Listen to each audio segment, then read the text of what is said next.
Good afternoon, everyone. We are so excited today to be able to bring you live coverage of Milo Yiannopoulos' press conference that will be done in New York, and we have our camera there, and we will be bringing that to you live. As you can see from the countdown on your screen, the scheduled start time of this press conference is 3 p.m. Eastern, which is in 54 minutes and 51 seconds from now. So that's the scheduled time. If somehow, once in a while these things, they get adjusted at the last minute in terms of going a little later or something like that. If there's any change in the scheduled start time, we will let you know. But for now, we are planning on 3 p.m. Eastern start time for the press conference. I am Steve Lookner.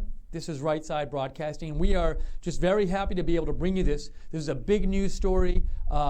As you probably are aware, Milo Yiannopoulos was supposed to be the keynote speaker at CPAC this week, and Milo Yiannopoulos' invitation to be the keynote speaker and to speak at all at CPAC was rescinded yesterday by CPAC, and Milo set up this press conference to give his views on this issue and to respond to the different criticism he's received over the last couple days, and also to give and just to be able to give himself a chance to, in public, give his thoughts to everyone. So he's going to be. We have heard that he's going to speak, and also he's going to take questions from the media. So we are quite excited to be able to bring that to you. And I just want to say real quick, Micah, if you can hear me, I'm hearing sort of conversation in my ear. So if there's a way to lower that, that's all right. That's cool. So we're so excited that we can bring you this coverage live of the press conference. Our camera is there. We will be bringing you the coverage on Right Side. And here we decided to come on early and do a little pre-press coverage, press conference coverage, and also after the press conference, stay right here with us, because we will be coming back and be doing a post show where we'll be going over what Milo Yiannopoulos said. We'll be taking your comments and questions. And speaking of which, we will also be getting input from you during the pre-show, which is now. So if you'd like, during this pre-show coverage, to write in, send me a comment or send me a question, have it read on the air, feel free to do that. There's two different ways of doing that. One way is to go to my Twitter account, which is @Lookner, @LOOKNER, and you can direct message me there. And you can also, if you direct message me on Twitter @Lookner, I will get your message and be able to read it on the air. And the other way is you can email me at steve.lookner@rsbn.tv. I think we're going to eventually be able to have that information for you on the bottom line somewhere at the bottom of the screen. It's not up there now. Hopefully we can get it up there soon. If we can't, there's a technical reason why we can't, but we'll try to get that up there soon. But for now, the two ways to reach me are direct message me at @Lookner on Twitter, or email me at steve.lookner@rsbn.tv. Would love to hear your comments on the situation. What do you think about CPAC uninviting Milo? What do you think he might say at his press conference today?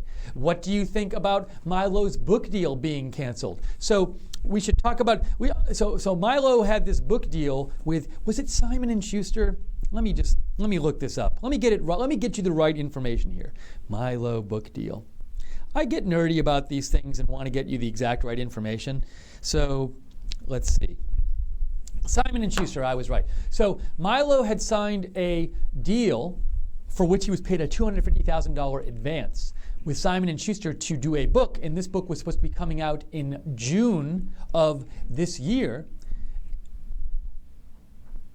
Yeah, you're saying that, I'm sorry, okay, so I just want to mention, I want to clarify for you, sorry, I want to clarify that our camera is in New York right now. So it's not, what's happening today is, it's not just that we're like getting the feed and broadcasting it to you of the press conference. Our cameraman is in New York today with the Right Side Broadcasting camera, and we will be streaming you the feed directly from New York. So it's kind of exciting.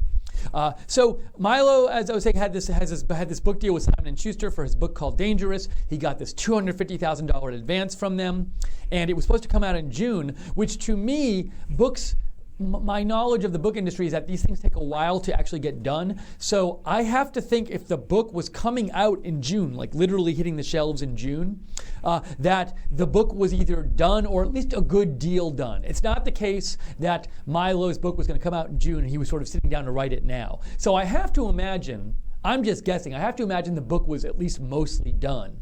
But Simon & Schuster yesterday just came out and said, we aren't publishing the book.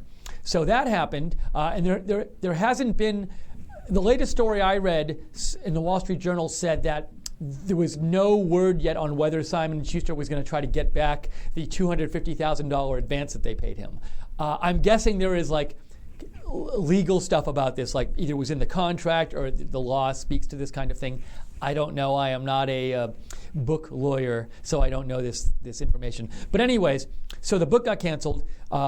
And let's just take a step back. I want to get to some of your comments and your questions. And again, and I just to reiterate, if you'd like to send in comments or questions, we'd be happy to read them on the air here. You can either direct message me on Twitter, which is @Lookner, @LOOKNER, or you can email me at steve.lookner@rsbn.tv. So, and Mike, if you can hear me, I'm just checking if there's any way we can get that up on the screen, the contact info. If not, just let me know. So I'll stop.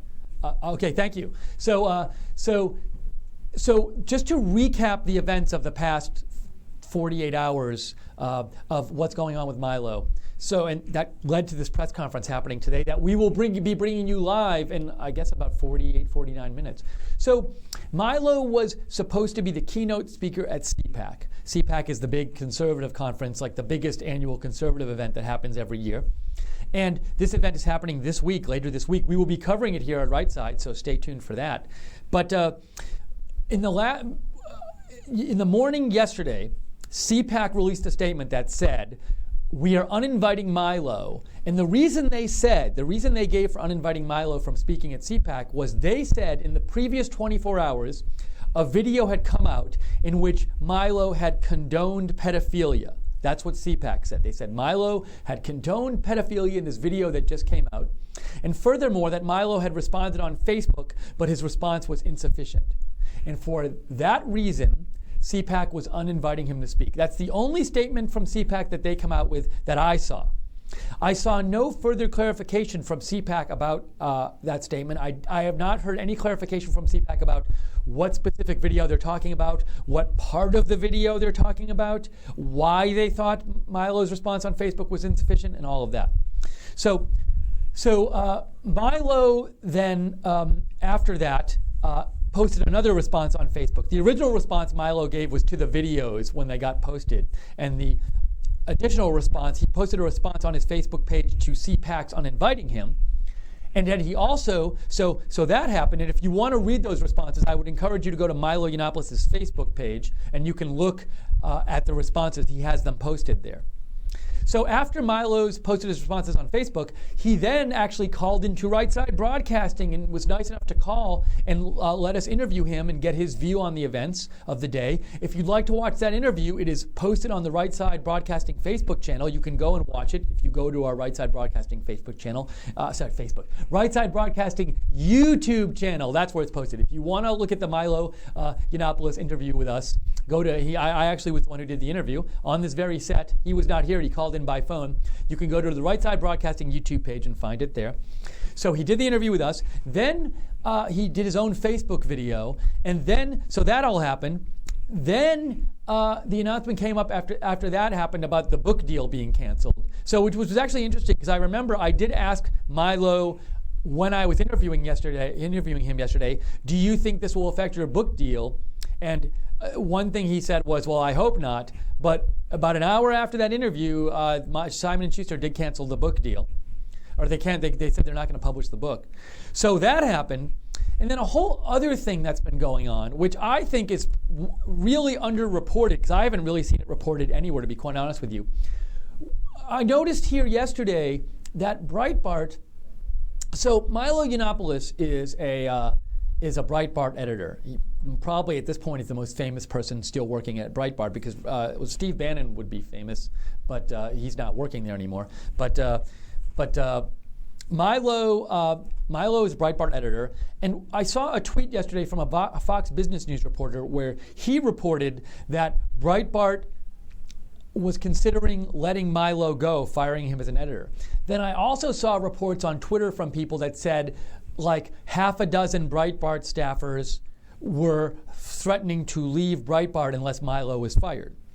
So hearing this, and thank you. A viewer gave a tip about the original tweet, and another viewer said you should check out sent a link to Breitbart. But so thanks to all that stuff, I started looking at Breitbart page myself, and what I noticed when checking the Breitbart page was that strangely, the Breitbart page wasn't reporting on the whole Milo story whatsoever.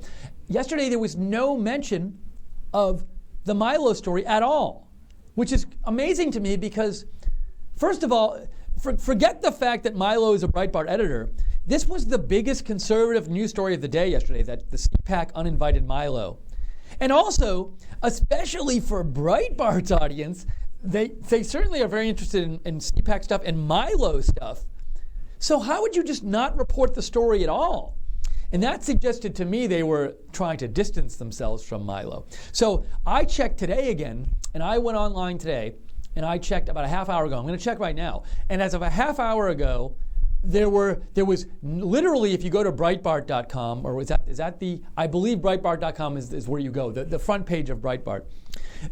Literally no mention of the Milo CPAC story. Now, Breitbart is a news site, a conservative news site. And it's not just that they had a mention of the story, but they didn't say Milo worked for us. Literally no mention of the story. And I thought I wanted to do that right now, just again and quickly check, have they finally put something up about this? So I'm going to Breitbart.com. Okay, I'm holding it up here. We don't have to zoom in or anything. I'm holding it up as I go through, and let's see. Nothing. Now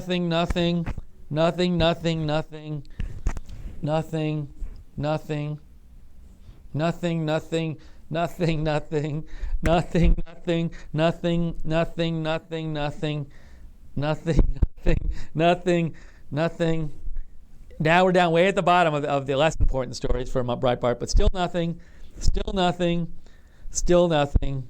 I haven't seen anything this whole scrolling time. I've been scrolling down Breitbart's front page. I see nothing there. I see nothing. All right, well, I just scrolled the whole page. As far as I can see, literally no mention of the biggest conservative news story of yesterday and one of the biggest of today. Forget the fact that he works at Breitbart, just as a conservative news story. No mention of that. Then you add in that he's a Breitbart editor. I'm certainly guessing that their audience would be interested in this story. So to me, this is clearly a concerted effort to not have the Milo story be on their page.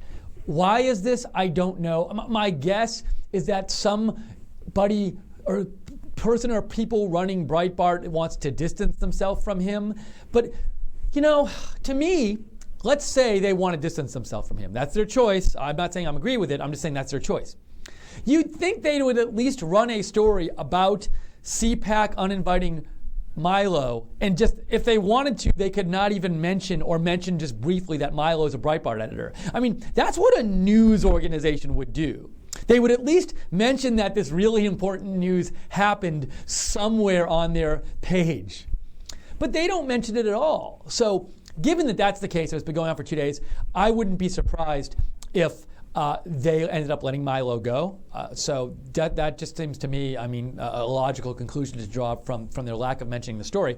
I do think it's pretty inexcusable as a news organization that they don't mention the story even. But I do think there's this really interesting thing going on with this whole story, and I feel like this is also an undercovered aspect of this whole situation, where this really, to me, is starting to bring out in the open a big rift within the conservative movement and within the Republican Party. Because CPAC is certainly not moderate conservative. CPAC is like where, they would say this is where the true conservatives go every year. But there's clearly a bunch of people at CPAC who don't like Milo and didn't want him to be there. That stuff has come out. There's also clearly people who wanted to let him speak. He got invited to be the keynote speaker.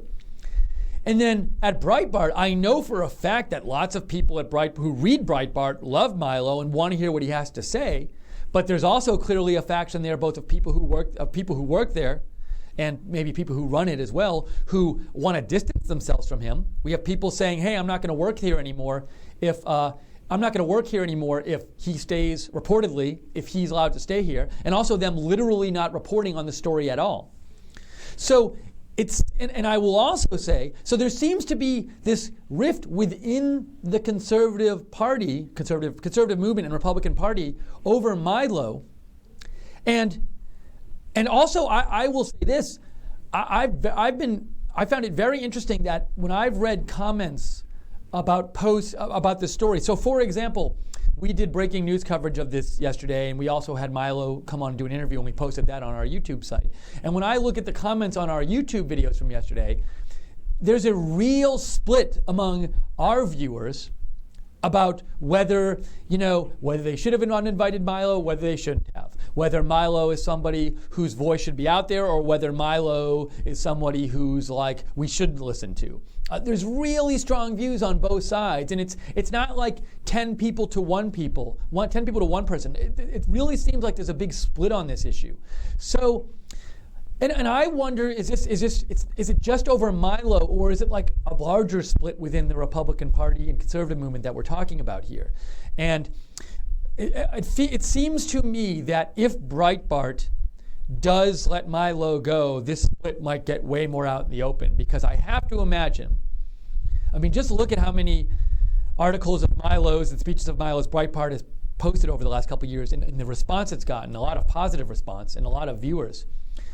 If Breitbart does let Milo go, and I would say even the fact that they're not talking about this right now, they're not running the story about him at all, getting uninvited from CPAC, and they're certainly not backing him up and having his back on this. I'm guessing there are a lot of Breitbart readers right now who are very upset with Breitbart and also feel like, hey, Breitbart, you're not being Breitbart anymore. You are abandoning what we believe in. You're giving in to political correctness. And I'm not saying these are my views personally. I'm guessing this view is out there. So this could get even more heated if Breitbart ends up firing Milo. But I think even they're not covering the story at all is pretty amazing. So those are some of my thoughts on this. I'd like to hear if you have some thoughts. So if you do, feel free to write in. And I'm just going to correct myself. I seem to have moved myself over. Let's see if I can correct myself. There we go. I'm centered now. So if you have comments or questions on this, I would love to hear what you have to think and be able to read it on the air and share it with everybody else. The two ways to do that are below. You can either go onto my Twitter feed @Lookner and direct message me. I guess I shouldn't be saying go onto my Twitter feed. Just direct message me on Twitter @Lookner, @LOOKNER. Feel free to follow me as well while you're there. Or you can email me at steve.lookner@rsbn.tv. We are waiting for the Milo Yiannopoulos Press Conference in New York. Our Right Side Broadcasting camera is there. We are going to bring it to you live. Milo is supposed to speak. He's supposed to take questions from the press. We will bring that to you live, and then we will come back here and do a post show. So here's where I open up my iPad and see if anyone has any comments yet. Let's see what's out there. Has anyone commented yet? I see some messages here. Okay. Hold on, I am opening up messages. So Sam Gelhi says, do you believe Milo will be resigning from Breitbart today? Do I believe Milo will be resigning from Breitbart today? So I do not. All right, well, this is actually an excellent question. I had not thought of this possibility before. And my initial thought when I first read this question from you, Sam, was, well, no, he won't resign. He'll wait and see if they fire him. But I will say this. This could be some thinking here. The thinking could be, if Milo resigns, this is how he might think about it. He might think resigning would take back the initiative. So Milo, especially if he thinks he's going to be fired, he might just say, I'll just resign anyway, because then I'm leaving and they're not firing me and I don't want to give them the satisfaction, or I want to take the initiative here. Or maybe there's a world in which Milo says they don't have my back. They're not even running the story today about CPAC. I don't want to deal with them anymore. So Sam, I think that's a great question. I think that gives us something to look for in the press conference. I'm guessing he will at least be asked about Breitbart. I actually asked him about the Breitbart rumors yesterday when I interviewed him, and he had no real comment on it. So, but interesting. So and another question, Sam, related to your bringing up this possibility is, will he resign from Breitbart today in the press conference, is, did he call this press conference because he had some specific announcement he wanted to make? Now, he might have just called this press conference because he wanted a forum for which to present his side of the story. But perhaps there's some announcement that that he wants to make, and he wants to make it during this press conference. So we'll see. So Sam, I think that's a great question. We'll see what happens. If I had to bet, my gut feeling is that he won't. But because I do think, Breitbart does give him a platform to which to speak to viewers who are used to seeing him there and like his message. And so, not to say he couldn't reach those viewers and readers somewhere else, but, there is value to him in having this place he can go and post stuff where people can look at it. Also, I will not speak to a person's finances. I know nothing about his finances. Maybe they pay him well, and he wants to have that check coming in. That would be reasonable. I don't know. So there's all these personal things I don't know about him that could factor into this decision. But the general point here, Sam, is that's a very good question. So thank you. Gossamer writes in. He says, Steve, how damaged is Milo by this, and can he recover? Just how would he recover or rehabilitate his reputation? It seems a very difficult proposition. Another excellent question. How damaged is this, Gossamer, you ask? How damaged is Milo by this, you ask? So let me say this. I think and this is a great question, I think when you're answering how damaged he is by this, you need to make the distinction between how he's covered in the mainstream media and how he's covered in other media, and what people who watch mainstream media think about him and what other people think about him. So the mainstream media is just piling on to him over this. I think he's basically seen as toxic now. There was to me, horrible New York Times story today, and I say horrible because New York Times story about this incident today, when you read the story, it, to me, totally mischaracterizes what Milo said in the videos in question. For example, the New York Times story basically says something like Milo condoned 13-year-old boys hooking up with older people. And they express it as if Milo said this as a general statement. And he specifically did not say it as a general statement in the video. Whatever you think about what he said, he didn't make this general statement. If you actually listen to the video, you'll see that. And Milo even said on this interview with us yesterday, he also clarified that. And he said, if you listen, I didn't make a general statement. So the reporting was just awful. I think a lot of the reporting is the same as a lot of these people at college campuses. Personally, this is my personal view. I feel like most of the people on colleges' campuses who protest against him and want to shut him down have never actually taken the effort to really read his stuff or really listen to what he says and understand it. And I feel like the mainstream media coverage, when I read this New York Times story, I said to myself, well, either this person actually didn't even bother listening to the videos who wrote the story, or they did and they just don't care about misrepresenting them. So the mainstream media is piling on, and I do think there was a bit of a moment in the last couple months where he seemed to be becoming more of a mainstream media acceptable figure. In the way Howard Stern used to be kind of toxic to the mainstream media, but then he became more acceptable, and eventually he was on NBC hosting America's Got Talent. That would not have been possible when he was starting out his career, Howard Stern, because he was kind of toxic to the mainstream media. And I do think there was this thing happening with Milo where mainstream media, not that they agreed with his views, but they were willing to let him on and stuff like that. And I do think this is damaging to him, if you want to say damaging in that sense, in that any kind of tolerance the mainstream media had for him, people who weren't willing to let him on before and weren't willing to give him any kind of, I would say even fair coverage, they are not going to do that now. So it's damaging in that sense, but I don't know if Milo personally cares about that.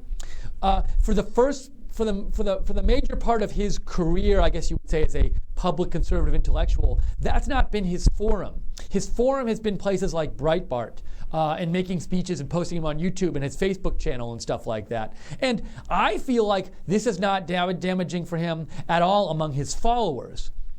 There's events where people do things that are damaging among their followers. For example, I can imagine people who like Bill Cosby, who could have just been totally turned off by all the accusations about sexual misconduct. My guess, I'm not saying this for everyone, but my guess is that people who followed Milo avidly and are supporters of his, they are the kind of people who would watch the videos in question and who would read Milo's explanations on Facebook.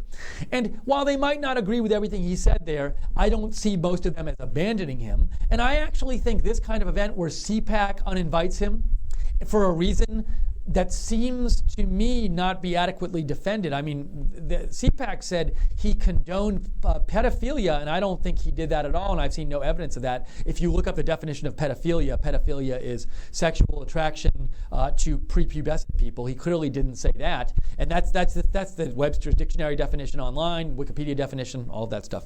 So I don't think among his followers this is particularly damaging to him. I even think this might help him among his followers. So there's damaging in the mainstream media and among people who weren't really aware of him. Damaging in that sense. Damaging in the sense that they're going to get a certain view of him that I don't necessarily think is accurate, he'll be kind of toxic in the mainstream media. Like, for example, Bill Maher would not have Milo on now. He had him on last week. That would not happen now. I bet HBO wouldn't let it happen, even if Bill Maher wanted to let it happen. That's a perfect example, him going on Bill Maher, of him getting some kind of acceptability. Not total support, but at least non-toxicness. And I feel that non-toxicness, that toxicness is now back. The book deal is a perfect example of that. Simon & Schuster signed this guy to a book deal. That's a sign that he was acceptable enough in the mainstream that Simon & Schuster felt they weren't going to suffer too much by giving him a book deal. But now they pulled it. So the damage is the toxicity in the mainstream media. That's going to be tough for him to overcome. But I don't know if he cares about that, and this might actually help him among his followers. So a very good question, Gossamer. Those are my thoughts on it. Feel free to disagree with me. You can write in. So I will get to more of your questions in a moment. I first want to just reiterate what it is we are doing here today. Hold on as I get to your questions and stuff. So we are here. We're very excited to bring this to you. Live coverage. Our right side broadcasting camera is in New York today. Milo Yiannopoulos is giving a press conference. This is really... it's definitely his first press conference he's given since he was uninvited from CPAC yesterday. But this is his first real, I want to say our interview with him yesterday was like his first real media forum. Because as far as I'm aware yesterday, the only video I saw of Milo yesterday was him he called in to hear very graciously of him to give us some of his time and actually, let us interview him and just hear what he had to say and let him give his side of the story. So it was very nice of him to call in. If you want to watch that interview, go to Right Side Broadcasting YouTube page. You can find it there. But he called in yesterday and he gave us that interview. Then he did a Facebook video, which on his own Facebook page, which I couldn't find today. Maybe it's still there and I just couldn't find the link. But that's the only video I'm aware of. So aside from our interview of him yesterday and the video he posted on his own Facebook page of himself, which he took himself, I believe he took it himself, he hasn't reached out to the media at all. So today's like his first reaching out to the media, aside reaching out to us yesterday. So, and he's going to be in this press conference in New York. He's going to be speaking. He's going to be taking questions. And our right side camera, and our right side camera person is in New York right now, live, ready to cover this live. And we have a countdown clock here. If it starts on time, it will start in 27 minutes and 5, 4, 3 seconds. It might be, these things sometimes get a little delayed. If they do, we will cover it when it happens. So if they start early, we'll cover it when it happens. So we will cover that full. We will bring it to you right here. You don't even have to change the channel. It's going to come right. You don't even change the channel. You don't even have to go to a different window. It's going to come in right here. And after that, keep the window open because I'll be back and we'll do some post-show coverage. We'll talk about what Milo had to say. We'll take your comments. So right here, Right Side Broadcasting, giving you the news. And I'm also willing to bet, I think we'll be the only news network covering fully this press conference. Now, maybe the major news networks will show a clip of it. I can't imagine even Fox will stay on it for the full time. Now, if I'm wrong, fine with me. I mean, go look. I would like Fox to cover it for an hour, rather than doing the same stories again and again all day. Why not cover this and let them speak and show them? But we think this was important. We thought it was important to come on and cover this story for you yesterday. That's why we came on the air. And we were the only people really covering this in great depth yesterday. I mean, there were little stories here and there yesterday in the mainstream media, started way after us. We came on about 3 minutes after the news broke. And we thought this press conference was important to you. So we do this because we think you want to see it and it's important to you. And you might like Milo, you might not like Milo. We know there's different views out there. But this is an important political news story, important conservative political news story, and we think it's important to bring you this press conference. So we're happy to be able to do that. So let me get to some more of your comments. To reiterate, if you'd like to comment, part of what we do here when we cover events and cover breaking news is we want to hear what you have to say. So write in, the info is right there. Direct message me on Twitter at Lookner, at Lookner. Direct message me or email me at steve.lookner@rsbn.tv. Your questions or your comments, I'll read them on the air. Let's continue here. Let's see. I'm opening up some more comments. Caucasian male writes, "Hi Steve, do you believe Milo will be able to come back for this or his career in a death spiral, unfortunately?" Thank you for the question, Caucasian male. I think you probably sent this around the same time as Gossamer sent in his question, which I just covered. So I won't cover it all again, but I will summarize my answer to Gossamer's question, which was similar to yours, which is basically, I don't know if he'll be able to rehabilitate himself with the mainstream media and the mainstream people who hadn't really been following him, like the Simon & Schusters and the CNNs of the world. And the Bill Maher's of the world. But at the same time, I think in theory this might even be helpful for him among his core constituency, his core viewer and readership. So, I don't even know if he wants to rehabilitate himself in terms of the mainstream. Maybe he does, maybe he doesn't. Maybe he will one day, but at least for the near future, this has the whiff of making him toxic for a while among the big book companies like Simon & Schuster and the CNNs and the NBCs and places like that. Like the Today Show ain't having him on anytime soon. So that's my thought on that. But I do think among conservative sites and conservative people, of a certain bent, he might be even more popular now. So we'll see what happens. Let's see. Italian Gargoyle wants me to look at something. You sent me a tweet.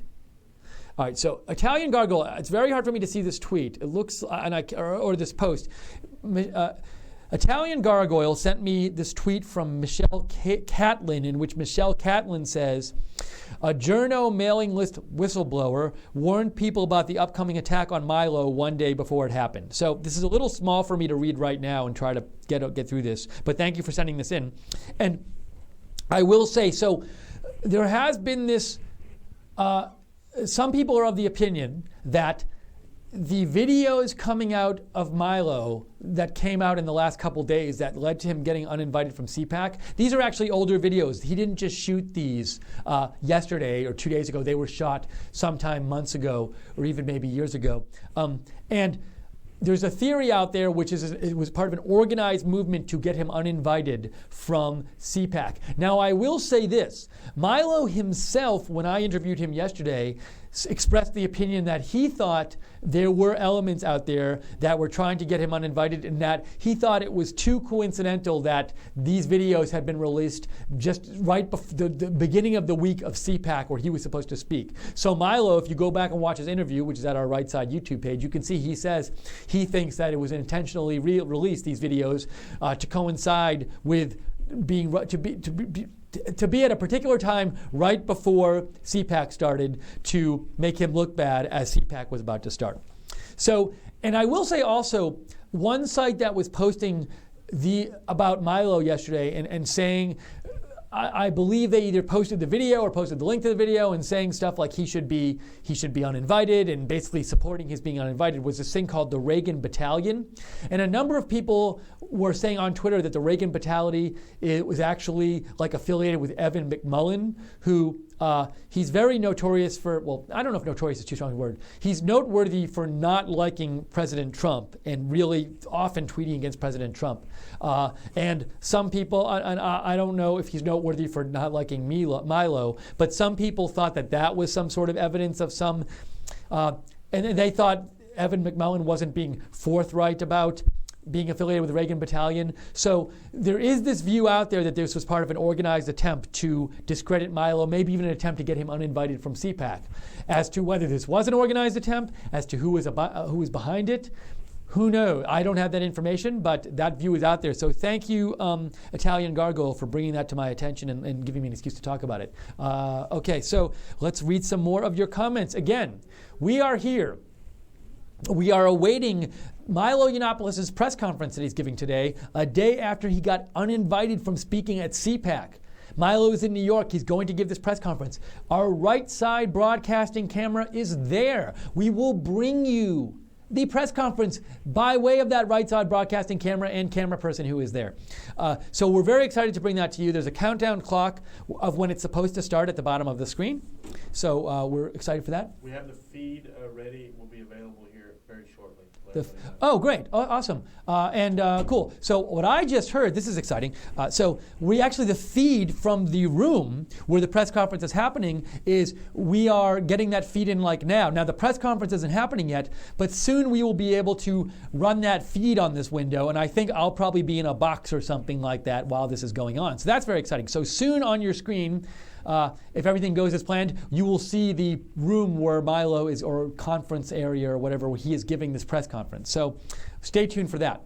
Let me get back to more of your comments. Would love to hear more of your comments or questions. And also just know, after the press conference, stay tuned right here, because after the press conference, I will be back. We'll be doing a post show. We'll wrap up what Milo said. We'll take your questions and comments as we're doing right now. If you have questions or comments you'd like me to read on the air, happy to do it. Either go to my Twitter feed, either go to Twitter and direct message me on my Twitter handle, which is @Lookner, @LOOKNER, or email me at steve.lookner@rsbn.tv. I've been ignoring the emailers for a couple of minutes, so let me just check my email and make sure there's not anything there I need to get to. Hold on a second as I open up that email. Oh, there's some people I emailed, so let me get to you. Dean Sopko writes in. Dean says, do you think that Milo should make any changes in his style, methods, language, etc. in the future? If yes, why? Dean. So this is every question's been excellent so far, by the way. So thank you, Dean. Excellent question. So I think to answer whether I would think he would need to make any changes in his style, methods, language, or whatever, to answer that question, I would first have to say, what is Milo's goal? Now, if his goal is to get a mainstream media talk show and to get a mainstream media book deal, of course he should change his language and his methods and stuff, because there's certain things he said that the mainstream media freaks out about. But that very well might not be his goal. If his goal is to, say, spread the views that he feels most strongly about, and he feels that he's going out there every day just being honest and doing the best thing he can to spread those views, then he shouldn't change his methods and his language and stuff. So I think the thing to ask is, in terms of changing his methods, is what is his goal and how can he best achieve that? And that's the question. So I think how you answer that question, what his goal is, will determine what the answer is to the question, should he change his methods or not? So that's my basic answer to your question, but a very good question, so I appreciate the question. Let me go, there were some more emails here.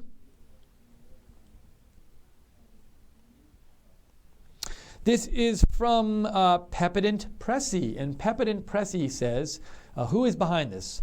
Pepident Pressy writes, I noticed the videos are all old and suddenly popped into relevance out of nowhere. This is obviously orchestrated. Who is behind it? Is it leftists annoyed he can use the victim card on them? Or the establishment taking on the weakest link on the chain? P.S. I don't see how he defended pedophilia. In one video, the only one he mentioned 13-year-olds in, he was talking about himself being abused as a child and made a joke, while on the other, he was talking about 17-year-old boys having relations with other men. And he was talking about himself again, so not a child. Being against it as I may be, it's not pedophilia or illegal, isn't it? Most people I know don't think he's a pedo, by the way. So thank you, Pepident Pressy. So 2 points you made. First of all, who is orchestrating this? So whether there's a campaign against him and is orchestrated. So somebody else asked that question as well, and I just answered it. So I won't go over that again, but it's a good question. Basically, my thought was, I don't know. Could be a bunch of different people, but feel free to rewind this and get my answer on that if you want. As to your second point, where you say you don't see how he defended pedophilia, so I agree with you in the sense of, remember, the issue, CPAC said the reason they were uninviting Milo is that he condoned pedophilia in these videos. And I agree with you, Pepident Pressy. Given that pedophilia is the sexual attraction to prepubescent humans, go look it up. That's the definition of pedophilia. And Milo actually says that definition in the videos. He clarifies what that's the definition of pedophilia.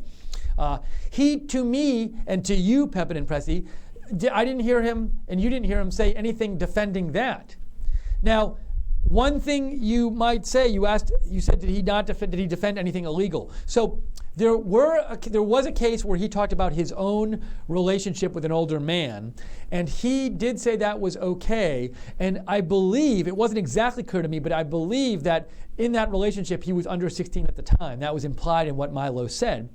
So you might argue, because in the UK the age of consent is 16, and I believe in much or in all of the US it's 16. So you could argue that technically if Milo was saying Milo's relationship when he was under 16 with an older man was okay, he was saying something that's illegal was okay. But Milo also did make this point. He said he thought the age of consent was generally correct and that the law was generally correct. But he personally thought that, when you make a law, it's got to apply to everyone. It's the same way with a drinking age. We just for ease of, for various reasons, America chooses one drinking age. It doesn't say if you're this kind of person, it should be 19, and if you're this kind of person, it should be 17. I mean, we could have drinking ages for different people, but we don't do that. So Milo did say, he said, I think the age of consent is right. So he thinks the law is written correctly.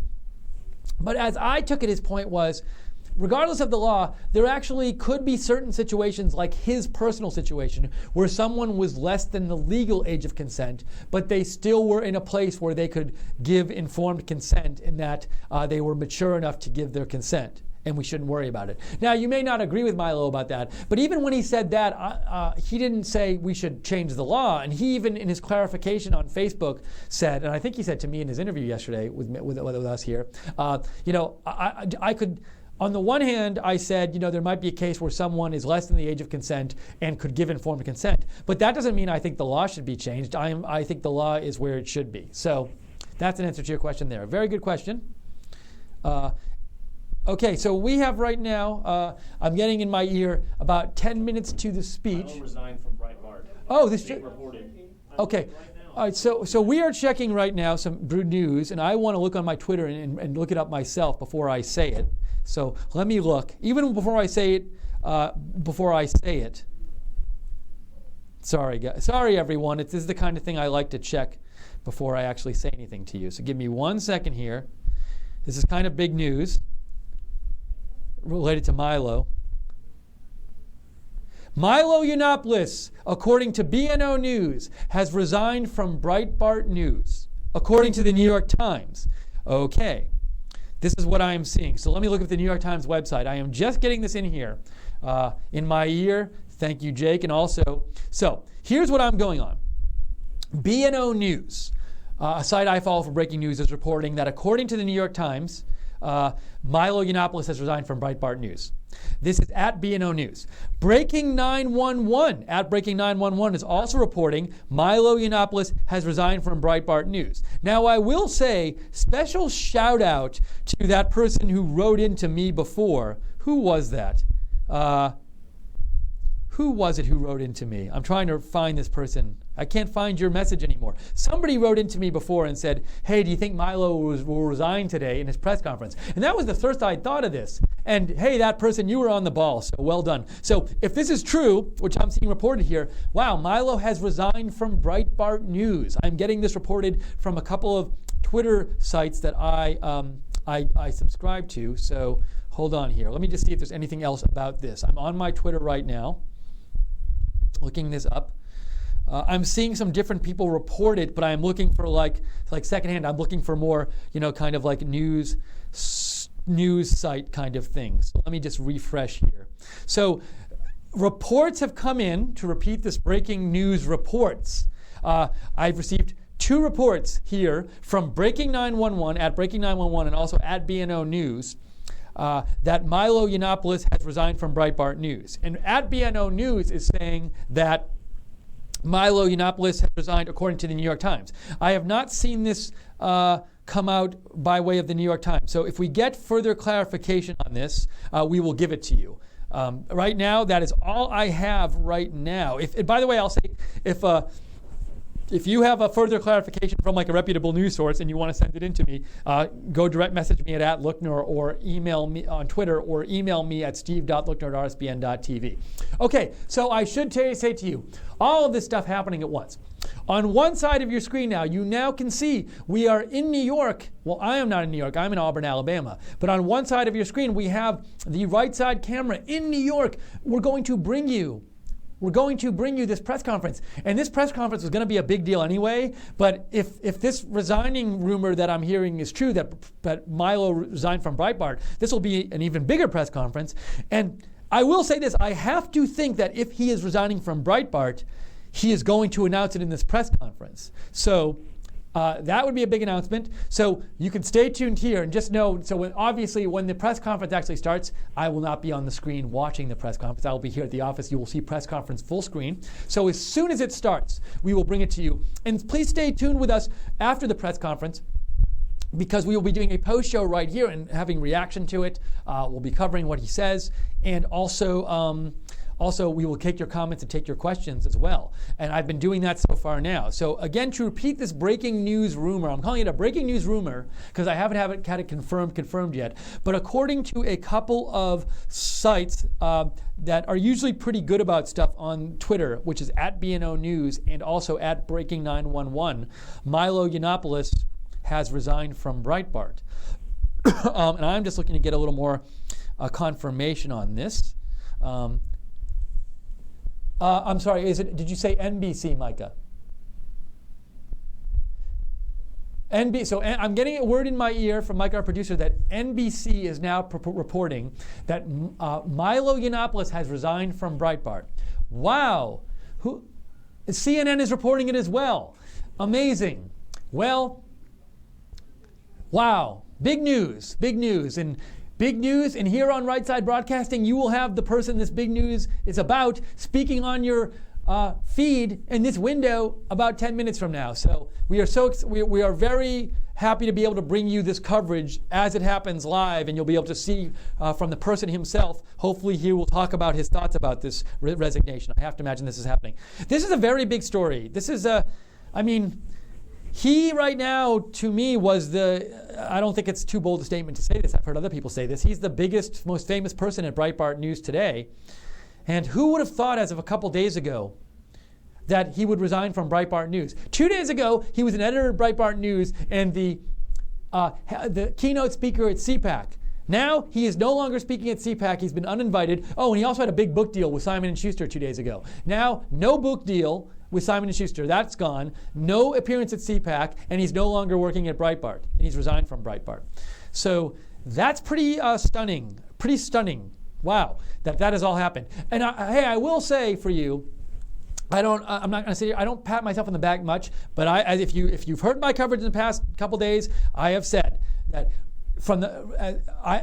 whenever I've looked at Breitbart News over the last 2 days, they have literally had no mention of the whole Milo CPAC story. There was no mention, and I said it several times. I said this to me is a sign that they very well might be considering letting him go, and that it certainly seems like it's certainly possible that they'll let him go because they're distancing themselves from him. So I think if you looked at their site the last couple of days and saw they literally had no coverage, none. Not even a mention of the Milo CPAC story on Breitbart News, a conservative news site. And that to me, as soon as that thing broke, they made this decision in their corporate headquarters or whatever to distance themselves from him. Now, I don't approve of that. I think A, as a news organization, they should report the story. And B, he does work for you. Now, you could say something like, they could have said something like, look, Milo has been an editor here for X number of months or X number of years. We appreciate all the service he's given us.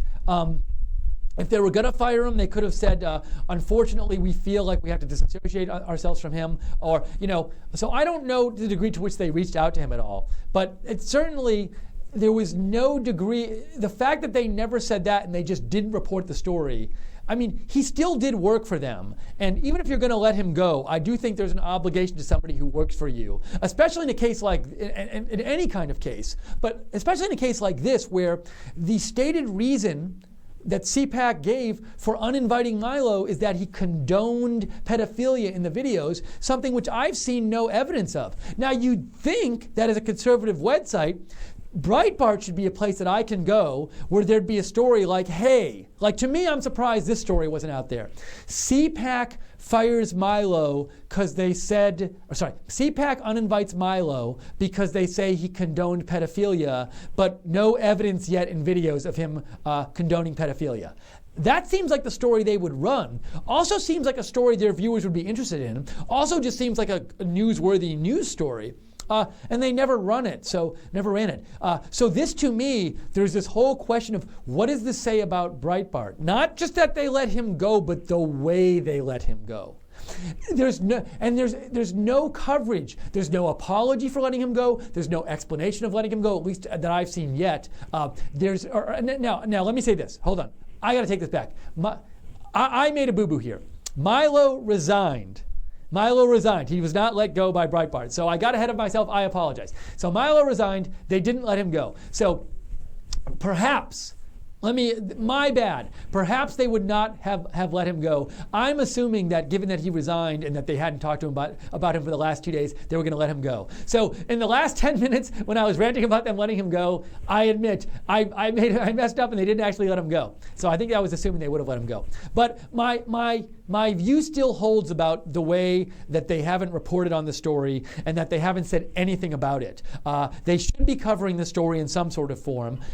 They should be mentioning that he's an editor. They should be talking about a situation, even if it's to say, we don't want to be associated with this situation, we disapprove of it, but we thank him for his service the last years or months. So all of that stuff I say still applies to them.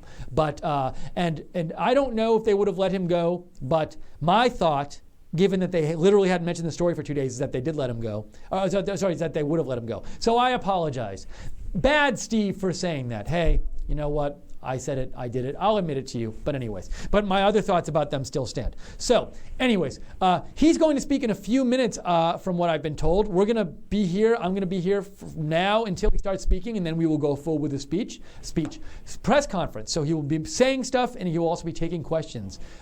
Let me go to your comments on this. So breaking news, Milo has resigned from Breitbart News. Amazing. He has resigned from Breitbart News. So let me go to your comments and see. And I know we're not going to have time to get to all your comments before he speaks, I don't think. So I apologize in advance for that. We try to get to all your comments. I appreciate them all. Brad Jaffe, some people sent me stuff about giving me a heads up that Milo resigned. Jamie Finley, thank you for sending a heads up. Sam Gelly, you sent me a heads up for this. Joshua Cordell, you sent me a heads up about it. I really appreciate it. So I do think, thank you to all those people who just sent me that information. Lamont Wilson, you wrote me about this, so we have now reported it, but thank you for writing in. Let me go back and look at some more comments here that people sent in. Harold wrote in, if Milo is pushed out by Breitbart, do you think he will try and take people down with him, or do you think he will use the press conference to out people such as Father Michael or the Hollywood big guys at the party with the young boys? So now he has resigned from Breitbart, Harold. Do I think he will use the press conference to take people down with him? Well, I would be shocked. So he mentioned, like in one of his videos, some party with young boys in LA that he went to that he didn't disapprove of.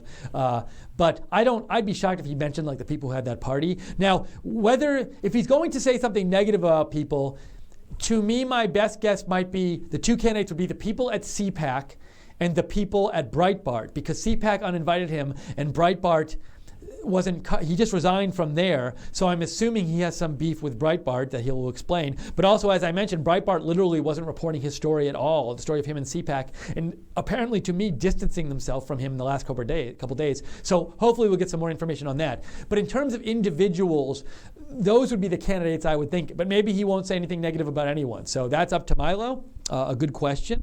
Other comments here that people have said.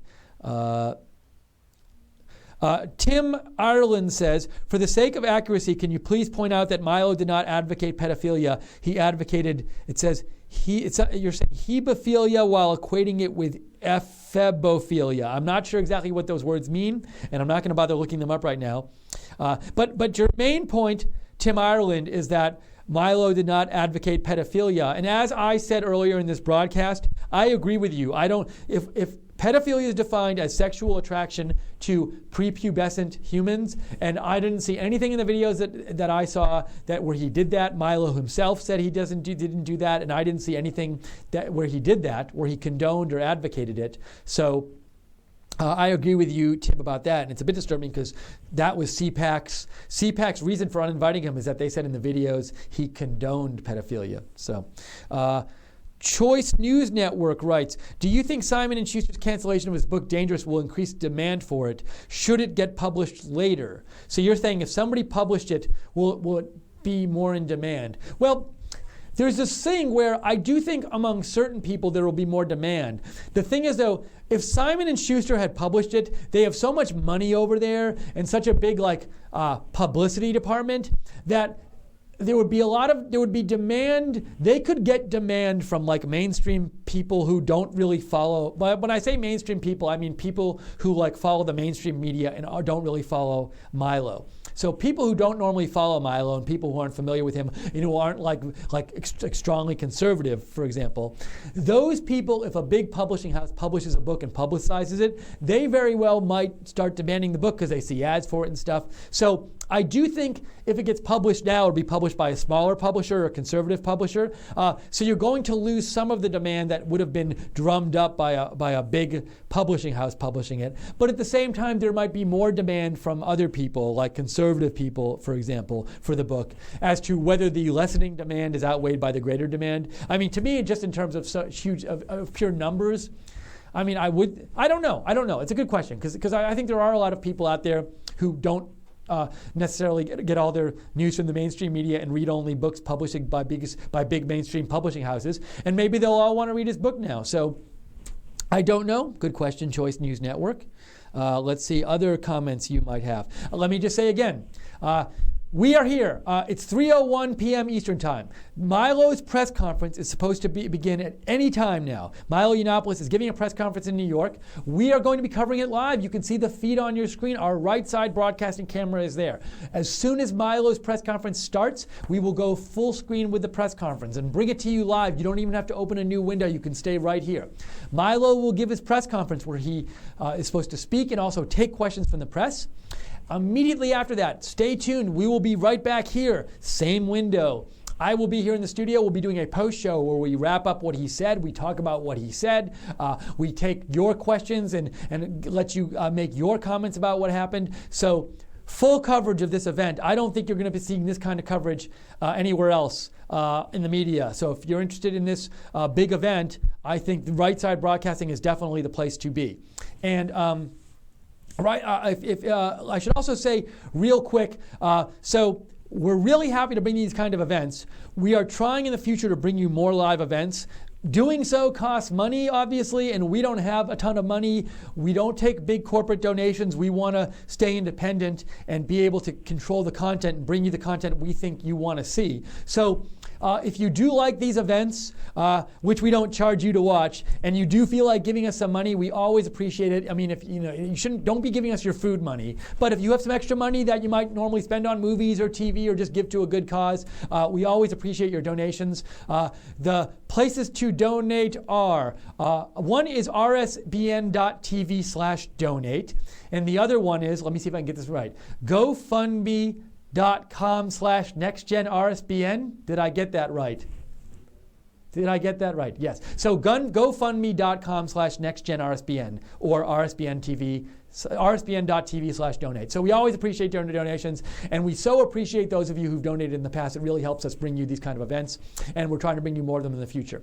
Also, thank you to the moderators, as usual, for doing a great job moderating the YouTube chats on the side of the YouTube feed and keeping it a safe and accessible and friendly place for which people can share their views. Appreciate it. Okay, let's get back to some of your comments. We're going to go. We'll be here. I'll be here covering this until the press conference starts. We're awaiting it right now. Anytime now, Milo will be coming out, so stay tuned for him to come out. And in the meantime, as we're waiting for Milo to come out, we also have breaking news that got reported. Milo has resigned from Breitbart News. He was an editor there. He was the most famous person as of today, or as of yesterday, at Breitbart News. So that's a huge news story. Lots of ramifications of that, which I'm guessing we'll talk about in the post show. So really big deal. And I'm guessing he'll have something about this to say at the press conference. I'm to be surprised if I didn't. So I look forward, as I'm sure a lot of you look forward to, just seeing what he has to say about it. So let's get to some more of your questions and comments while we're waiting for Milo to come out for the press conference. If you want to send in questions or comments, go to my Twitter, @Lookner, @LOOKNER, and direct message me, or email me at steve.lookner@rsbn.tv. I apologize if I can't get to all of your comments before Milo comes out, but I'll do my best. Let's see. Matt W. sent a tweet about, he said Drudge is also reporting that Milo has left Breitbart. So I'm looking at Drudge. Maybe this was a tweet you sent out, Matt. So thank you for I don't see it on the Drudge webpage, but you said he reported it, so maybe he tweeted out. Thank you for that. Let's see other messages people have sent.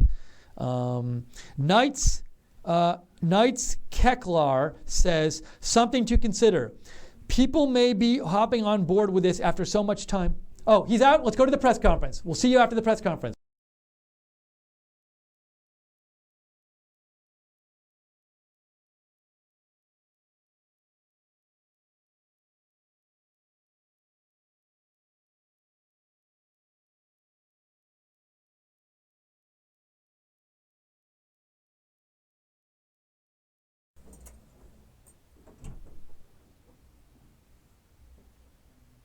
In 16, two men touched me in ways they should not have.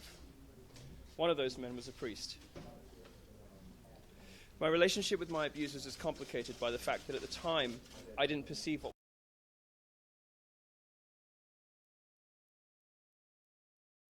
I view myself as a victim, but clearly I am one. Looking back, I see the effects that this had on me. In the years after what happened, I fell into alcohol and nihilistic partying. It lasted well into my 20s. A few years ago, I realized it was time to do something good with my life. I started focusing on work, but the black comedy, the gallows humor, and the love of shock value I developed in my 20s never really went away. I've reviewed the tapes that appeared a few days ago in the proper context, and I don't believe that they say what is being reported. Nonetheless, I do say some things on the tapes that I do not mean and which do not reflect my views. My experiences as a victim led me to believe that I could say almost anything on this subject, no matter how outrageous.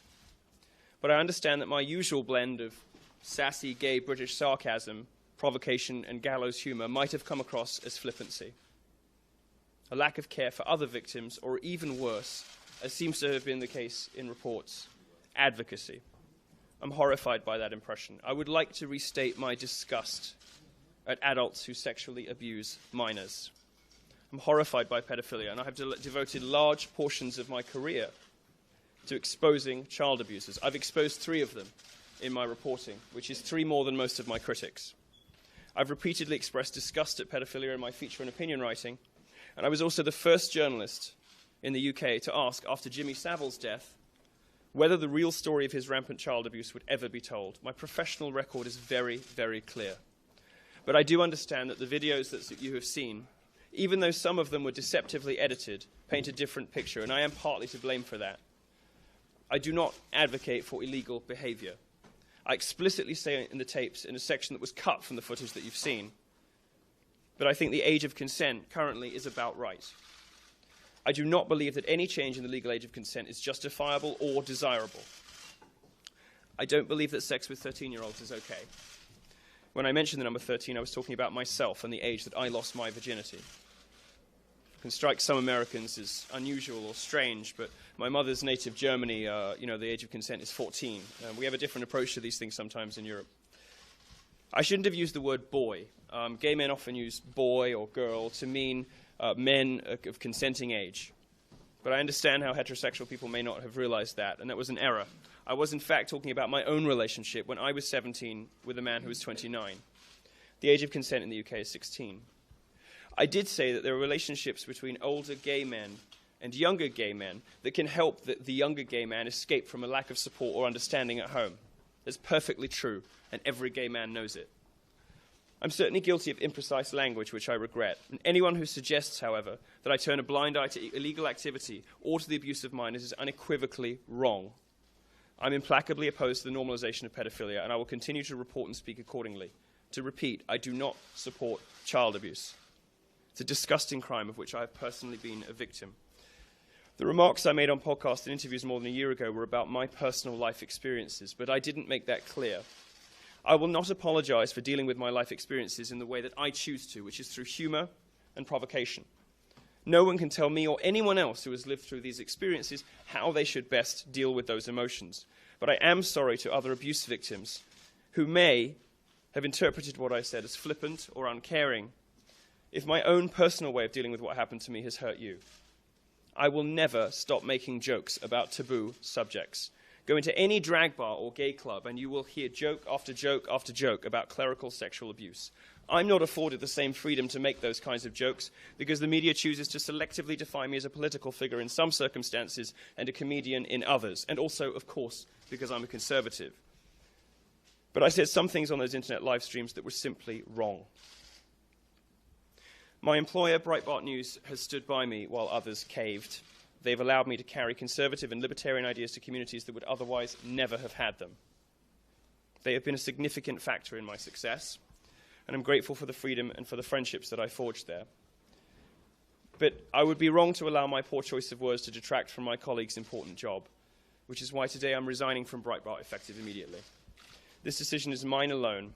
When your friends have done right by you, it's only right to do right by them. And for me, that means stepping aside so my colleagues at Breitbart can get back to the great work they do.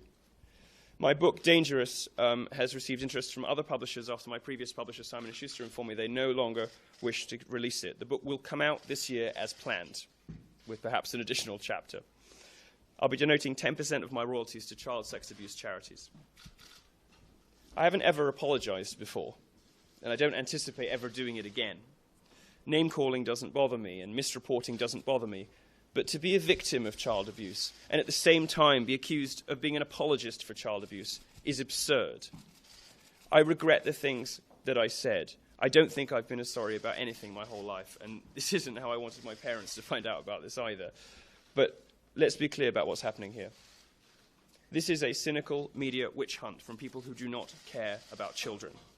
They care about destroying me and my career, and by extension, my allies. They know that although I made some outrageous statements, I've never actually done anything wrong. They held this story back. They held the footage back, footage that's been out there in the wild for over a year, because they don't care about victims. They don't care about children.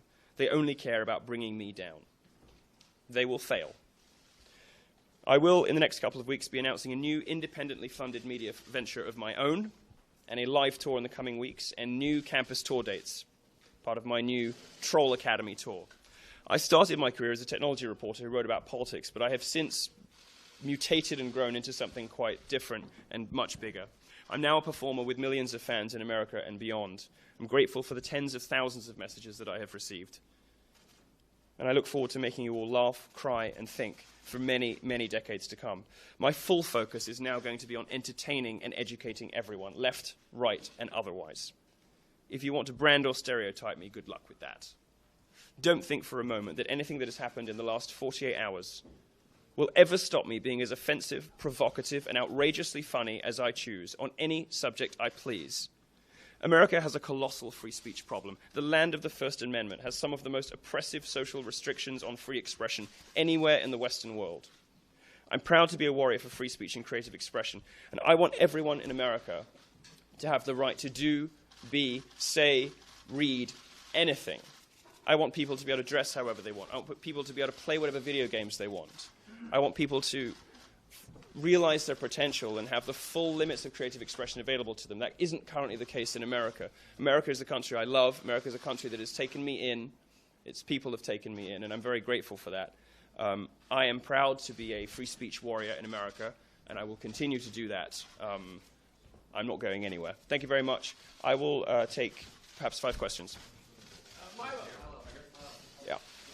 So, in an interview you did with Nightline with Yes. So what you said in that podcast, do you believe that? And what exactly is this about? Is this an apology? Is this about you? Or is it about that you no longer have a book deal and you no longer are speaking at CPAC? This is about me apologizing for saying things I did not mean. This is me apologizing to other victims of abuse for comments that may be perceived by them as insensitive or flippant, which was unintended. You know, you sort of freewheel and spitball in these, you know, boozy, long, late-night internet live streams. You know, some of them go on for 3-4 hours. And you play with ideas, and sometimes these things come out half-baked, or they're expressed in ways you didn't intend. For the most part, I do not believe that these videos show what reporting claims that they show. But for those statements I did make where I misspoke, I'm here today to apologize. We spoke with some of the organizers of the Berkeley protests, and they say what's happening right now, which you just said, and what's happening with you in the mainstream media, that this is a victory for them. Because without those protests, without shutting you down, the mainstream media would have never looked at you with a microscope. What do you say to that?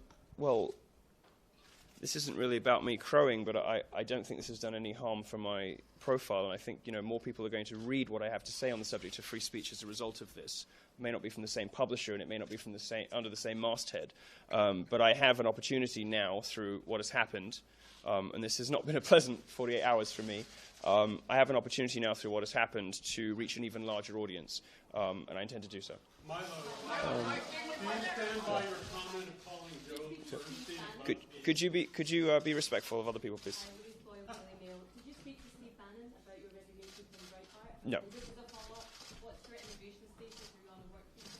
I'm on an O1B, alien of extraordinary ability. Do you stand by your comment of calling Joe Bernstein a fiction? I'm looking at the scene here.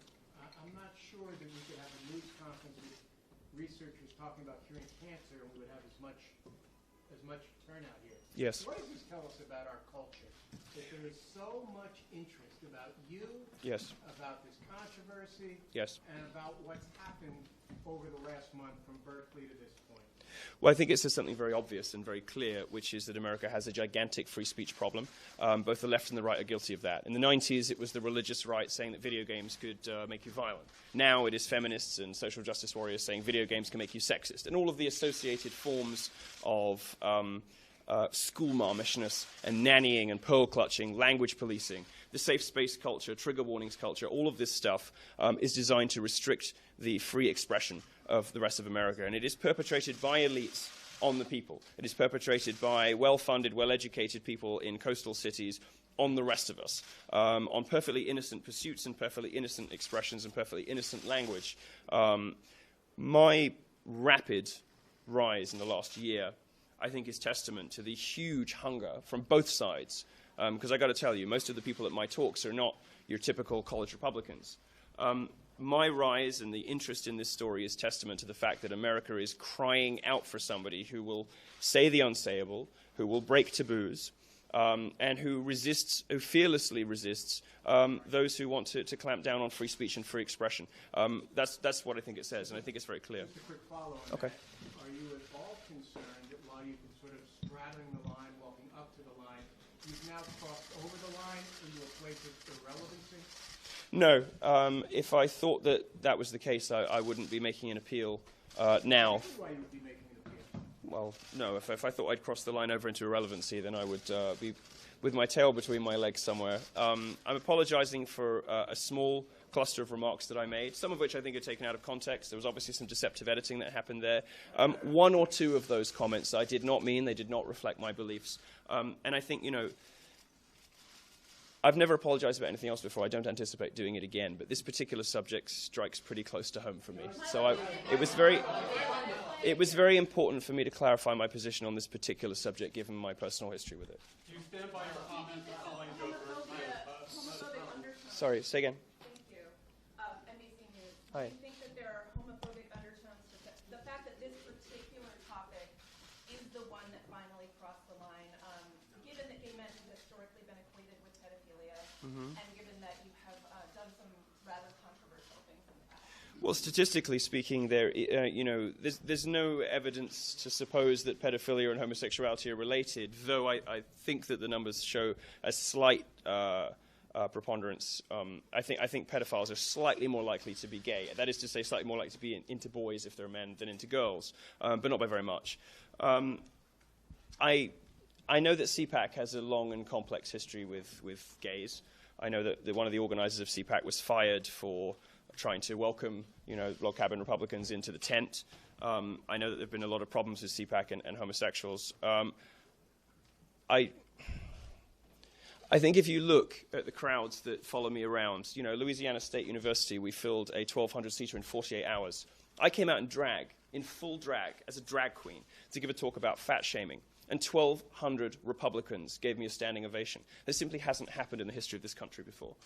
And I'm very proud to be introducing what I would consider to be normal gays to, Republican and conservative America. We don't all have to be like, the stereotype, the pink suit and ludicrousness of a lot of gays that you see on television. I think if there's a problem, it's the way that gays are represented on TV.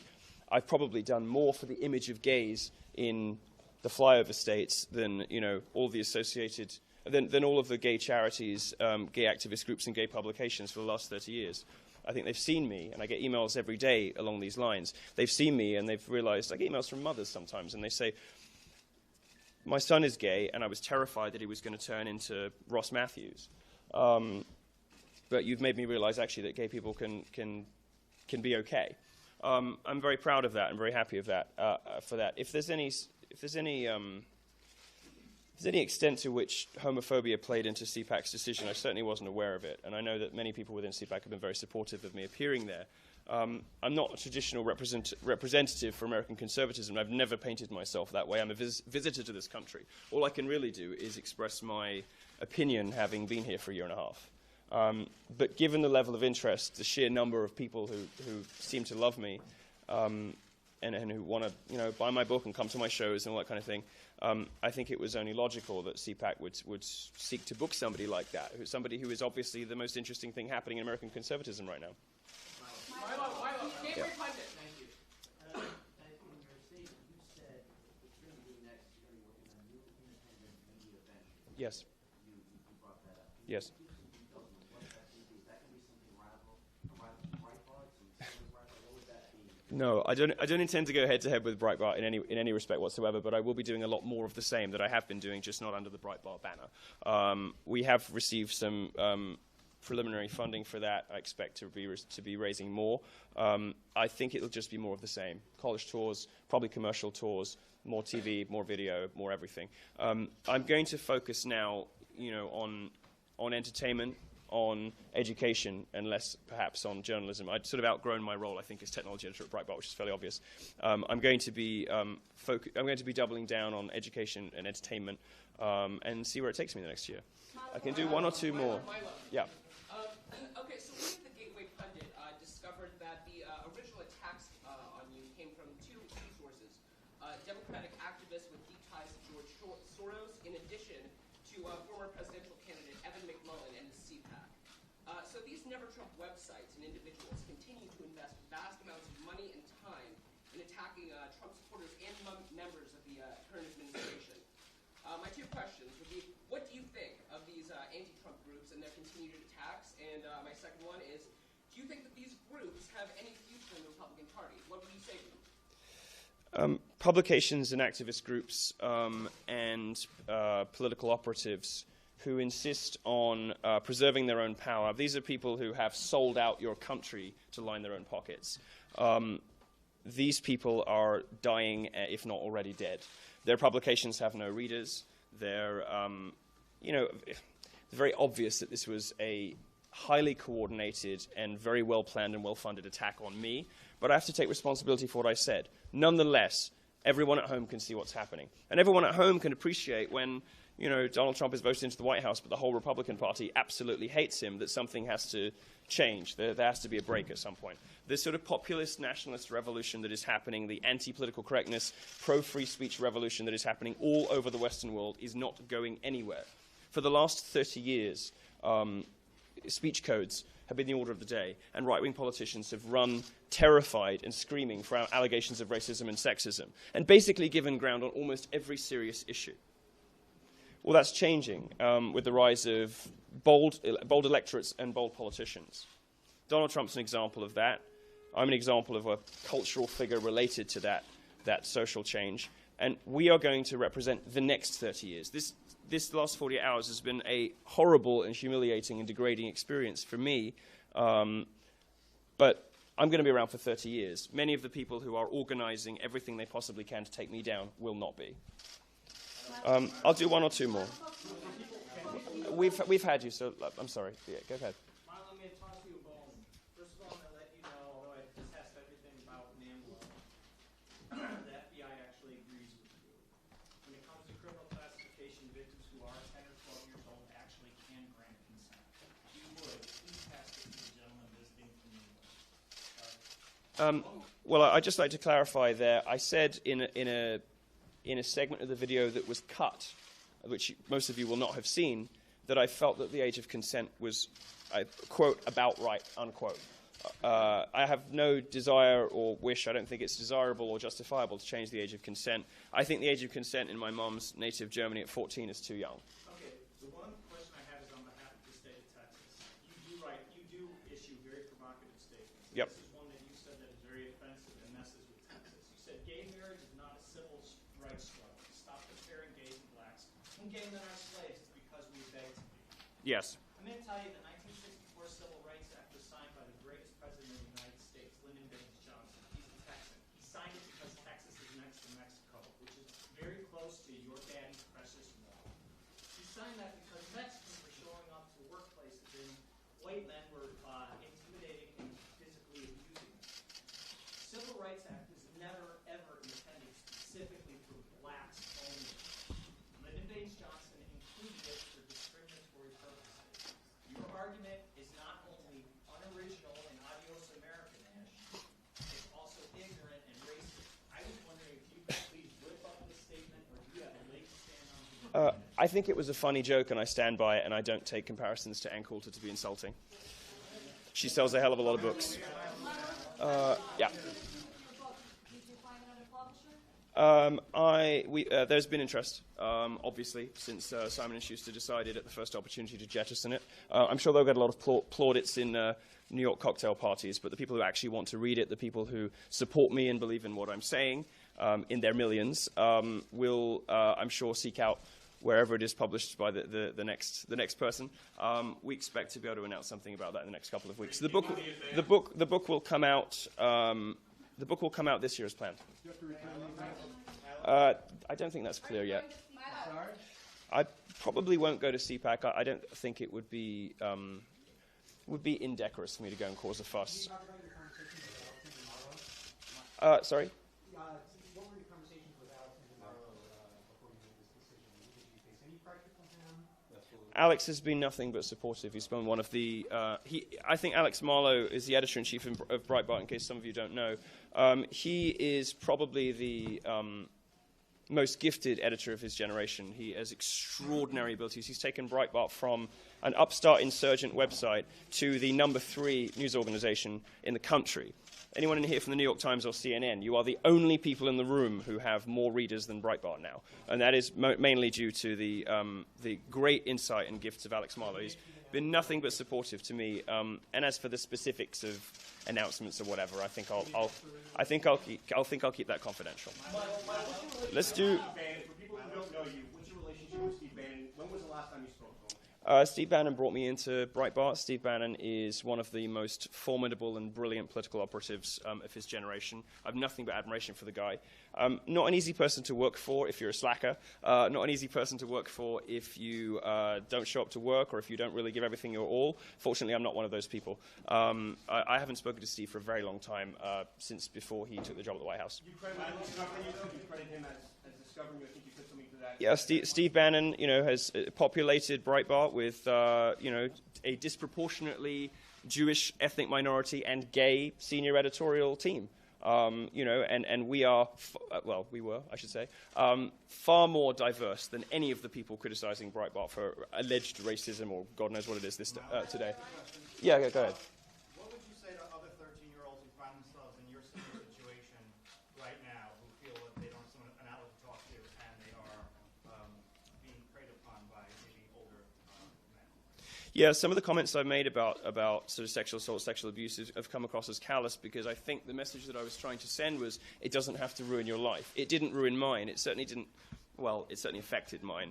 It remains to be seen whether it's ruined it. But I would encourage people to not buy into the victimhood culture, not let it define the rest of your life, not let it color every decision you ever make and everything that ever happens to you. It was only really on reflection that I realized that most of my 20s, which was spent drinking and partying and, waking up in random places in Ibiza, at 4 p.m. on a Tuesday, were probably me running away from something. So I might not have perceived at the time that was the root cause, but I'm pretty sure it was. And it took me until I was about 30 to straighten myself out.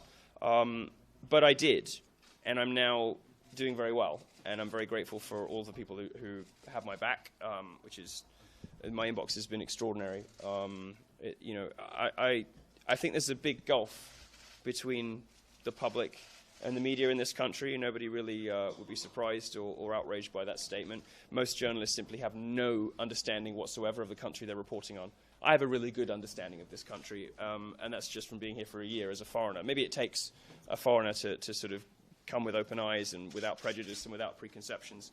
Most journalists simply don't understand the country they're reporting on. I do. I just want anybody in my position. I lost my virginity at 13, and the things that happened to me happened between 13 and 16. It's not the worst thing that's ever going to happen to you. And I know that some people will find that in itself an outrageous statement, but it simply isn't the worst thing that will ever happen to you. Going bankrupt is worse. All kinds of other things that may happen to you in your life could be worse. So don't allow it to define you, and don't allow it to shape your decision-making, because then they win. All right. I'm going to do maybe one or two. Yeah, go ahead. Protesters outside. You can hear them outside. I can, What yes. do you want to say to your protesters outside? Well, it's a very simple thing. People who actually come to my shows, who read my columns, tend to end up quite liking me, even if they don't agree with me on everything. People who just read the headlines obviously have the views that these people outside have, and that is a part of the failing of the media in this country. They have gleefully reported things about me they know aren't true over the last 48 hours, with the result, that you now all know. And you guys are responsible for that, and fuck you for that, because you did a bad thing. I take responsibility for the words I used. I take responsibility for the things that I said. But I don't believe that any journalist or writing a story, or any editor pressing the publish button, believes that I sincerely advocate for or support pedophilia. It's an absurd and ridiculous allegation, but they gleefully printed it anyway. America knows better and knows different. I'll take one more question. Milo? Yeah, okay. You're saying you're taking responsibility for your comments now, but as you said, many of those comments were made months ago, a year ago. Yeah. Why did it take you this long to make these kinds of statements? Well, frankly, I didn't even remember that I'd made them. I didn't even recall them. I mean, these videos have been out there for over a year. I do hundreds of interviews a month. There are thousands of hours of me shooting shit on YouTube out there. And I don't remember individual provocative statements that I've made until they're brought to my attention. Nobody would. Having had them presented to me and having been asked about them, I realize now that there are two statements in particular that do not reflect my views, for which I apologize. The rest, I think people, I don't see why I can't make a joke about clerical sexual abuse, but a drag queen in a club 2 blocks away can. And I think that's a double standard, and it's got a lot to do with politics. So just as a quick Thank you. You've never had any negative feedback about those comments until now? I have negative feedback about everything all the time. If I read that, I wouldn't get the chance to do anything else. My life is one long fielding of negative feedback, but certainly nothing serious about those, no. And that's how you know that this is a politically motivated witch hunt. And the other way you know is that people knew about this stuff a year ago and didn't print anything. They waited until the most damaging possible moment, and everybody knows that. And I think America will judge accordingly. Thank you very much for coming. Thanks a lot.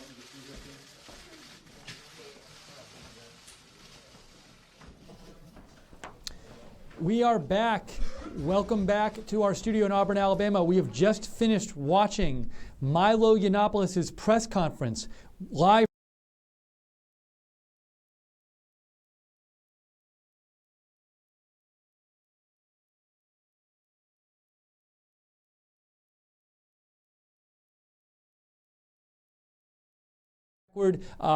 All that stuff is behind me, and I got a bunch of new stuff going on. So Milo began the press conference by reiterating some of the stuff he had said in his Facebook responses yesterday to this whole controversy, saying that his views had been misrepresented, that he didn't ever endorse pedophilia, he didn't condone pedophilia. He was very clear about saying he is against pedophilia and disavows it and finds it horrid. He went on to say that he is resigning from Breitbart. I'm sorry, I hear there might be some protests outside, so if we have more on that, we will bring that to you. Not outside our studio, outside of in New York at the Breitbart, in New York outside the press conference. So continuing on what he said, he denied that he in any way supported or condoned pedophilia. He came out strongly against it. He also confirmed what we had heard before, that he was resigning from Breitbart. Very interestingly, had nothing negative and all positive things to say about Breitbart. He basically said, this is my choice to resign, and the reason he gave for resigning from Breitbart is that, roughly speaking, he didn't want to saddle them with having to deal with all of the stuff that was coming along with him getting this bad press from this. He did not blame them. He did not say, I'm leaving them because they don't like me anymore. He just characterized them positively, supportively, and all that, which I find a bit surprising because in the last 2 days, as we've been reporting here, Breitbart has literally not mentioned on their whole entire homepage, which covers, it's like a whole page of news, big news and little news. They have literally not even mentioned the Milo CPAC story. So it seemed to me like they were distancing themselves from him. And whatever Milo, maybe this wasn't his real reason for resigning, but the reason he gave, he said he's totally good feelings towards Breitbart and that he didn't want them to have to deal with his stuff coming from this. And also it seemed like he was moving on with his career and going to something else. And that's another thing he announced. Milo announced that he is going to be starting his own media, I don't know if it was a firm or a project or a network, but some kind of media entity he will be starting soon. And he announced that. We don't know yet what that will be. So we have that to see what we'll look forward to seeing whatever that actually ends up being, but no more details on that right now. Milo also announced that his book will come out. So his book Dangerous, which was supposed to come out in June, published by Simon & Schuster. Simon & Schuster canceled the publication of that book very soon after CPAC uninvited Milo from CPAC yesterday. So that can't happen yesterday. Milo today said there's been lots of interest from different publishers for his book, and he guaranteed that his book would come out by the end of the year. So that was more news from the press conference. What else did he say? Milo said that he was moving into a part of his career where he was going to focus more on, the two words he used were education and entertainment. He said that he really wanted to focus on educating people. I believe one of the things he emphasized was about free speech issues, which he feels very strongly about. But he also said entertainment as well. So I'm guessing, if that holds true, that his new media venture will involve education and entertainment in some form. He also did say that he was setting up a new tour of colleges, a new speaking tour. I believe he said of colleges. If he didn't say of colleges, I have to imagine they will be prominent. So we have that going on. And then he took a number of different questions, and I'm just trying to think of the key things that came up in those questions in my head as I just sat here watching the press conference with all of you. And I should say to you also that as we are doing our post coverage here, we would love to hear your comments and your questions and your take on what just happened. So if you'd like to write in, you can go and direct message me on Twitter. My Twitter handle is @Lookner, @LOOKNER, and you can direct message me there, and I will get that comment here. Or you can email me at steve.lookner@rsbn.tv. I'm just going to real quick check my Twitter feed and see if anyone has any written in yet with any responses to this press conference. And also it was interesting, Milo said he was only going to take 5 or 6 questions, and then he kept saying I'll take 1 or 2 more, but he ended up speaking for about a solid half hour and taking a lot of questions. So we have a question here from Ham Freed, and Ham Freed says, do you think Milo's media venture will be in a Breitbart style or maybe more in a right side broadcasting style, which is this channel here? And would a Milo under Breitbart not be better for the left? As I heard Steven Crowder say, Bannon had not put restrictions on who they could talk to. Oh, and keep up the good work we donated to RSBN a few days ago. Thank you so much, Hamfried. So as to what Milo's new media venture will be like, and it seems like you're saying, will it be more of like a Breitbart thing, where Breitbart's like a newspaper kind of thing, but a newspaper online. It's all print and all articles. Our channel here and other channels like us, like CRTV, is like this focus on video programming. And you ask an interesting question, Hamfried. You're saying, will his new venture have video programming and like TV shows, but on the internet kind of thing, or will it be more print kind of stuff in articles that you read? For all I know, he's thinking of coming up with a channel that he could put on cable networks. Will he start his own programming network? I have no idea. I have to imagine that he's at least thought of the idea of him appearing on screen or producing on screen like video programming. So we'll see if that happens. And he certainly he is aware that he has become more popular, and that came out in the press conference. You saw him refer to several different things about how a lot of people were aware of him, and he was introducing, for example, a lot of people he thought to a new idea of what gay people could be like. So he's aware that he's popular, and maybe he thinks that she should move from like just giving speeches and writing articles to doing like more produced programming. I don't know what it'll be, so it'll be interesting to see what he ends up doing. So thank you for the question, Hamfried. So again, this is Right Side Broadcasting. You just saw here live Milo Yiannopoulos' press conference. I am Steve Lookner. This is the post show for the press conference, where we're talking about the press conference, talking about what happened, and getting your reaction to what happened. So if you have comments or you have questions and you'd like to input, I'm happy to read your comments and questions and share them with everyone. Write to me. Go to Twitter, direct message me at Lookner, at Lookner, and or email me at steve.lookner@rsbn.tv. I'm just going to check and see if there's other feedback here that people are writing in. I'd love to hear your thoughts on this. Chad Walden says, according to Chad, Fox News is still reporting Milo endorses pedophilia. What can we do to stop the spread of these lies? Chad, this is something that Milo addressed in the press conference. And there was a part of the press conference where Milo said something like, the mainstream media is constantly misrepresenting what I say, and they've done it with this incident as well. And Chad, you seem to be pointing out that they're still doing it. And I even, I've seen it this morning where I saw mainstream media sites, articles about Milo, where they did say things like he condoned pedophilia. They basically, the New York Times article that I read this morning about this repeated this assertion that Milo condoned pedophilia. Now, to me, if you've spent any time watching the videos and you've looked up pedophilia in the dictionary, it's clear that he didn't condone pedophilia in the videos. Pedophilia, so it amazes me, and Milo made this point in the videos. Whatever you think of Milo, he made this point. He said, the definition of pedophilia, I've looked it up on Wikipedia. This is me talking, Steve. I've looked it up on Wikipedia, and I've looked it up on like dictionaries online, and Milo's right about this. The definition of pedophilia is sexual attraction to somebody who's prepubescent. They haven't gone through puberty yet. And if you watch what Milo said on the videos, whatever you think about it, even if you were offended by it, what he, to me, clearly did not do in anything I've seen is condone pedophilia.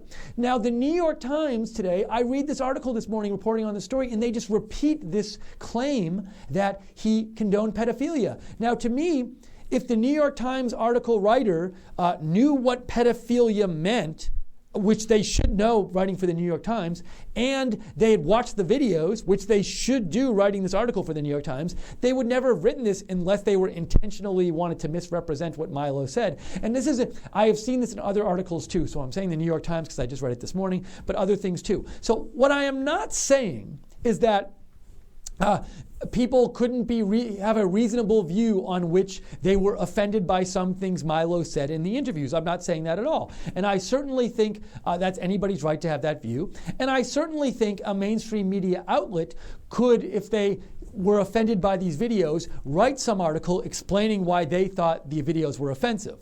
So, and that's their choice if they want to do that. My problem and your problem, the person who wrote in, whose name I can't remember at the moment, and it was Chad, and what Milo's problem is when these media outlets misrepresent what he said, and they just repeat assertions other people make. And CPAC said yesterday he condoned pedophilia, and so it seems like the New York Times and other mainstream media outlets just repeat this, and they don't actually go and listen to his videos and listen to what he says and read what he says. And that's where I get upset about it too, and I see, Chad, you're getting upset about it. And so it's very disturbing to me that this happens. And Milo also said in the press conference, he said something like, the press doesn't want to report when I give a speech, they don't want to actually report like what I actually say in the speeches, and I make lots of like complex points and non-simple arguments, and I'm saying more than sound bites, and they won't report that. And he said, somebody asked him about the protesters outside of his press conference, and they said, what do you think about that, Milo? And one of the things he said is, well, you know, this is part of what happens when the mainstream media, they don't actually represent what I say, they misrepresent what I say, and they take other people's headlines about what I say, and they just repeat it without doing the fact checking, and people read this stuff. And he said, when people read what the mainstream media says about me, then they're angry and they want to go protest. But Milo also said, you know, when people actually sit down and watch one of my speeches or read one of my articles, and they really take the effort to understand what I have to say, they might not even agree with me, but he said they end up liking me. That's what he said. And if not liking him, I'm guessing they're not as angry with him as they would be if they just read the headlines about him. So, Chad, I get your concern, and I think this is a concern of Milo's as well, and I get frustrated. You know, again, I personally think people can think whatever they want about him, and people can think he's right, or people can think that he's wrong, and people can be offended by what he said in the videos. But the one thing that shouldn't happen, and this to me is whether somebody's speaking is on the right or on the left or in between, people should, before criticizing someone and saying they shouldn't be allowed to speak or protesting them or whatever, just read what they have to say. Try to understand what they're saying. Don't just take the headlines. Go to the primary source. And also the media should be making more of an effort to report on this stuff accurately. And I don't care if it's somebody on the right or the left. Report it accurately. And the stuff I've seen about him the last couple of days, a lot of it's just been plain inaccurate. And go watch the videos for yourself, and you tell me if you think it's accurate. So again, we are here. We have just covered at Right Side Broadcasting Milo Yiannopoulos' press conference that he gave.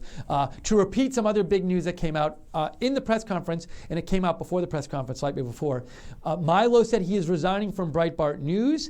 He said in the press conference he seemed to be very positive about Breitbart News. He didn't have any hard feelings towards them, at least as far as he said in the press conference. And he said he was resigning basically, roughly speaking, I'm just going off my memory here, that he didn't want them to have to deal with like the uproar about the controversy about all of this stuff that came out in the last couple of days with the videos and stuff. So he sounded like he made it sound like he was doing it for their benefit. As to whether this is the real reason he's resigning and whether he really has no hard feelings for them, given that they literally have not mentioned the CPAC Milo story on their site the last 2 days, I don't know. Again, you can come to your own conclusions about that. So I'd love to, while we're covering this, sorry, I'm just taking a quick drink here. My apologies. While we're covering this, I would love to get your comments and your reactions to the press conference. So if you'd like to send in your comments or send in your questions or whatever, two ways to do that. Go to my Twitter feed, @Lookner, @LOOKNER, and direct message me. And feel free, if you like this kind of breaking news coverage, if you follow me on Twitter, I'm happy to, I always send out tweets whenever we're covering live breaking news here, and I'm going to be covering it, so you can follow me if you'd like. Also, you can email me at steve.lookner@rsbn.tv. Let's go back and look at more. I've gotten a bunch of messages here, so I'm going to try to get to them as much as I can. Will Regan says, I just want to say that I still stand with Milo. Thank you, Will, for writing in. Let's see. Anonymous Pen writes in, does this mean the left wins? Does this mean the left wins? That he resigned from Breitbart? Does it mean the left wins or that? So I'm guessing you mean, Anonymous Pen, given that he resigned from Breitbart and lost his book deal and was uninvited from CPAC, does the left win? Well, I'm not sure myself that the left was the one orchestrating all of this. It certainly seems like this was orchestrated by conservatives at CPAC and not the left. But maybe the left was involved. Who knows? Does the left win? Well, I think something Milo would say, he was asked a question like this, and something Milo would say is, this all just gives him more publicity and allows him to spread his message more. Milo has a message about that he thinks his free speech is getting shut down. Not just his, but he thinks there's been this recent movement in this country over the last couple decades where people want to control what people say, and political correctness has gotten really big to the point where you don't have free speech anymore because you get like ostracized, or people are angry with you or try to shut you down if you say something different than what a certain group wants you to say. And he thinks that his message about free speech is resonating with people, and his message about political correctness is being overly burdensome and being oppressive has resonated with people. And so he would say that when something like this happens, fine, he can't publish his book in Simon & Schuster, although he can publish it somewhere else, and fine, he doesn't get to speak at CPAC. But I think from what Milo was saying in the press conference, it sounds like he would say this just makes the movement stronger because it helps me spread the word. And certainly, I think when the protest at Berkeley happened a month ago, where the protest happened and he wasn't allowed to speak, between that happening and the stuff from the last couple of days happening, I personally think way more people have heard of Milo than ever would have before. I mean, I remember after the Berkeley thing, Tucker Carlson on Fox had him on for like a 20-minute interview at the top of his show. I don't think that would have even happened if the protest hadn't happened. So I do think his name is getting out there because of all of this reaction to him. And when the name gets out there, people look up what he has to say. And so, not that the left not that this was all orchestrated by the left, but if by the left wins, do you mean is his movement that he's trying to do get slowed down? I think he would say no. All of this stuff just helps get the word out about it. So thank you for writing in. Bernard says, "Hi, I thought Milo gave a good account of himself. But does it matter when his critics in the mainstream media will only believe false allegations of child abuse endorsement?"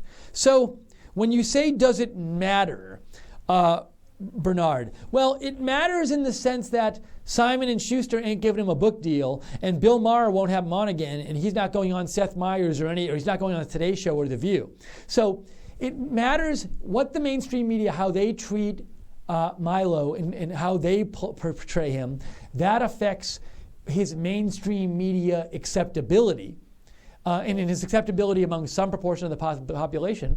But I think among other parts of the population, it doesn't affect it at all. So whether it matters that they do this just depends on what you think is important. And perhaps Milo doesn't care about having the mainstream media, have him on as a guest and publish his books. Perhaps he's okay with certain media outlets who he thinks are more, understanding of his view and willing to actually let him express his views.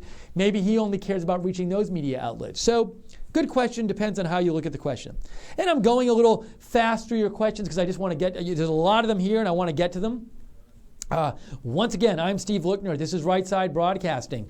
We are covering, we just covered the live press conference from Milo Yiannopoulos. He just gave it in New York, where, among other things, he said, I don't in any way endorse pedophilia. And it was just wrong to say that I did in these videos. And also, he talked about he was resigning from Breitbart. He said his book is going to come out with another publisher by the end of the year. He said he's starting his own media company or his media outfit, whatever that might be. Didn't give many details. He did say he will be focusing on education and entertainment in the remaining stages, in the next stage of his career. So we'll see what happens with that. So he said all these things. And if you want to write in here and give your take, we'd love to hear what you thought about this press conference, whatever you thought about it, and what you thought about the whole thing with Milo and CPAC and the book getting canceled and all that stuff. You can either go to Twitter. My Twitter handle is @Lookner, @LOOKNER, and you can email me there, direct message me there. I'll get your comment here. Or you can email me at steve.lookner@rsbn.tv. And speaking of email, I just want to check my email real quick to see if people have written in and answer some of those questions. So we have here, sorry, I don't want subject, I want sort by date. Okay, let me go through a couple of these. Curtis Cook writes in, is this a fall-on-sword.exe? It seems to me they spoke to him and told him to focus his energy away from the conservative movement. I suspect the religious right gets a say in this, and they can't have a flamboyant gay man representing the Republicans. So that is a comment from Curtis Cook. Curtis, thank you for your comment. Let me go to some other emails I have here. This is from Leo Przinski. Leo says, great following you, Steve. Thank you, Leo. Leo says, sorry to see Breitbart and Milo parting ways. Despite the fog of the current controversy, he is an eloquent voice for politically incorrect, libertarian conservative views that are an integral part of the Trump Brexit movement. Thank you, Lee Przinski, who writes in that. So I will say this. This is just my personal view. I know that Milo in the press conference made it seem like everything was fine between him and Breitbart. However, all I know is that since the CPAC story broke, that CPAC uninvited Milo, there has been literally no coverage of that story whatsoever on Breitbart's homepage. None. Breitbart's homepage is a giant page. Go to Breitbart.com. It's not just the lead stories. It's like, I don't know, 50 stories or something, if not more. You have to scroll down multiple times to get through the whole thing. And there was no coverage of the whole CPAC Milo thing whatsoever the last 2 days. I even checked an hour ago, right before the press conference. It wasn't there. I checked yesterday. It wasn't there. That, to me, says they distanced themselves from Milo, because I see no other explanation for why a conservative news site would at least not cover the story. You could always cover the story and just say this happened with Milo and CPAC and either not defend Milo or just say Milo Yiannopoulos is a Breitbart editor and just leave it at that. Or they could even put an apology and say we do not associate ourselves with these videos. But they literally didn't cover it. That would be like if the New York Times, so one of its people got like an Academy Award. Somebody who worked, or the New York Times. Somebody who worked at the New York Times got a Pulitzer Prize, and then like the Pulitzer organization took back the prize, and like the New York Times just didn't even report the news. And it's actually even worse than that, because for Breitbart, this is the news they report. They report political news and conservative news, and they never reported it at all. So to me, that suggests they were distancing themselves from Milo. That's just my personal opinion. Anyways, so let's see more of your emails and comments. I appreciate the ones I have seen so far. We have an email here from Andrew. Andrew says, I see similarities to the recent reporting of PewDiePie as a white nationalist supporter, Nazi supporter. This resulted in Disney severing ties with him. This has become an effective tool in silencing and delegitimizing anyone who does not fit a narrative. So the thing you're referring to is recently both Google and Disney divorced themselves. I know it was Google. Was Disney too? I'm not sure about Disney, but you very well might be right about that. They divorced themselves from this internet personality, PewDiePie, who was, and I say Google, but it was YouTube, but YouTube is owned by Google, so it was some combination of that. I know YouTube, yes?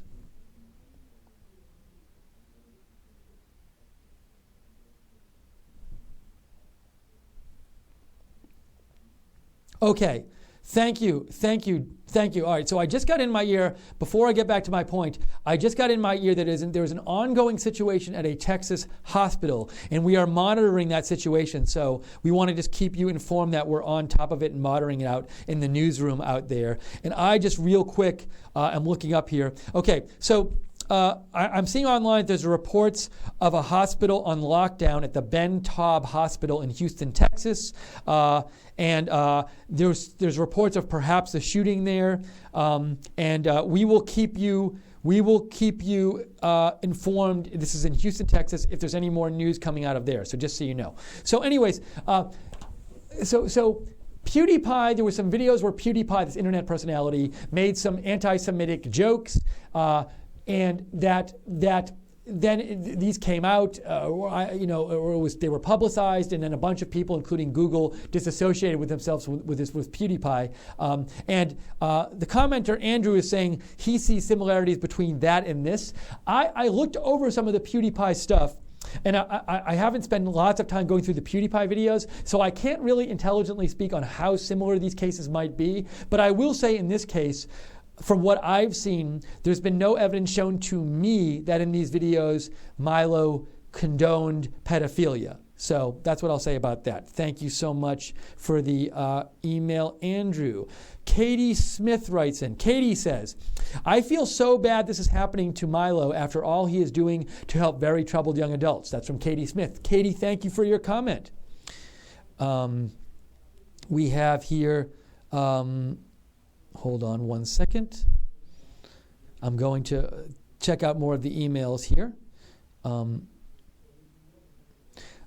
Dean Sopko says, what do you think the odds are that we are at this moment looking at Milo at his most popular and or influential? That is, what are the chances that it goes down from here in terms of his popularity, you're asking Dean. A very good question, Dean. So, because somebody might say, well, he's not on Breitbart anymore. Is he not as popular? This is a very good question. And I don't see... So there's popular in different ways. I could see a world in which his message reaches even more people and more people actively follow him, but you don't see as much about him in the mainstream media.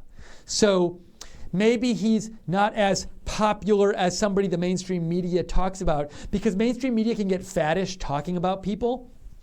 So I could see a world in which he's less popular that way, but also he still keeps expanding the people who actively, like, say, go on his site or read his speech, read his articles or watch his speeches. So I don't know what will happen. I don't think necessarily, though, that it's like a given that he'll be less popular just because he's not at Breitbart, because I think, in the conservative community, they know who Milo is.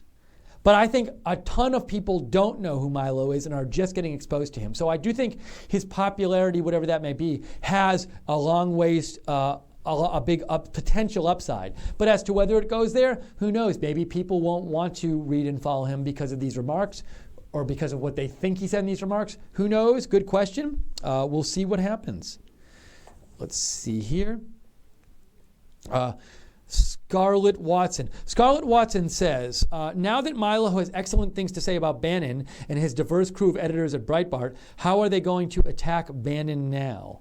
So it seems like you're saying, Milo, so this is, thank you for pointing this out, Scarlett. Milo did say during the press conference, he said that at Breitbart, they have a very, very diverse group of people working there. He said they have Jewish people and people of gay and people of different ethnicities. And he thought that Steve Bannon was evidence that Steve Bannon and Breitbart under Steve Bannon and Breitbart generally is a very diverse place.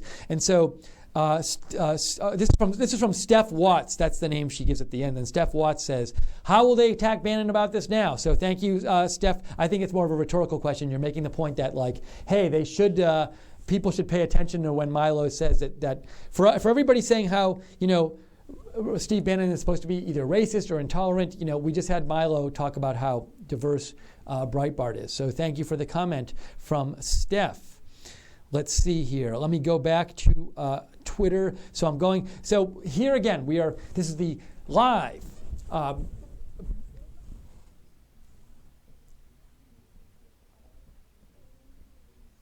Okay, so we just got an update here. In Texas, there was a reported possible shooting at a hospital, but Houston police are now reporting that all patients are safe. So I just got that update in from my producer, Micah. Thank you, Micah, for that update. So sorry, I'm just fixing this piece. Let me just adjust this here so it doesn't pull. Okay, so we're covering, this is our post-show of the Milo Yiannopoulos live press conference that was aired right here on Right Side Broadcasting. If you want to watch it, you can rewind this video, or you can keep watching this video now and then at the end go back and rewind it. It's up there and it'll keep being up there. If you're coming to this late, well, you probably already know it's there. But if you know somebody who wants to watch the press conference, they didn't see it live, tell them, hey, come to Right Side Broadcasting, and it'll be up there, posted in the archive in perpetuity, so they can watch it there. So let's see. If you want, and I should also say we really want to hear your comments and your feedback about about the press conference, about what happened with CPAC with Milo, about him losing the book deal, any of that stuff. If you want to write in, feel free to go to my Twitter account and direct message me. My Twitter account is @Lookner, @LOOKNER. And you could also email me at steve.lookner@rsbn.tv. Let's get to some more comments here that people sent in. Doing my best to get as many as possible. Apologies in advance if I can't get to all of them. Deborah Lee says, Steve, you are on to something. People were claiming they would quit if Milo didn't resign. I believed him all along.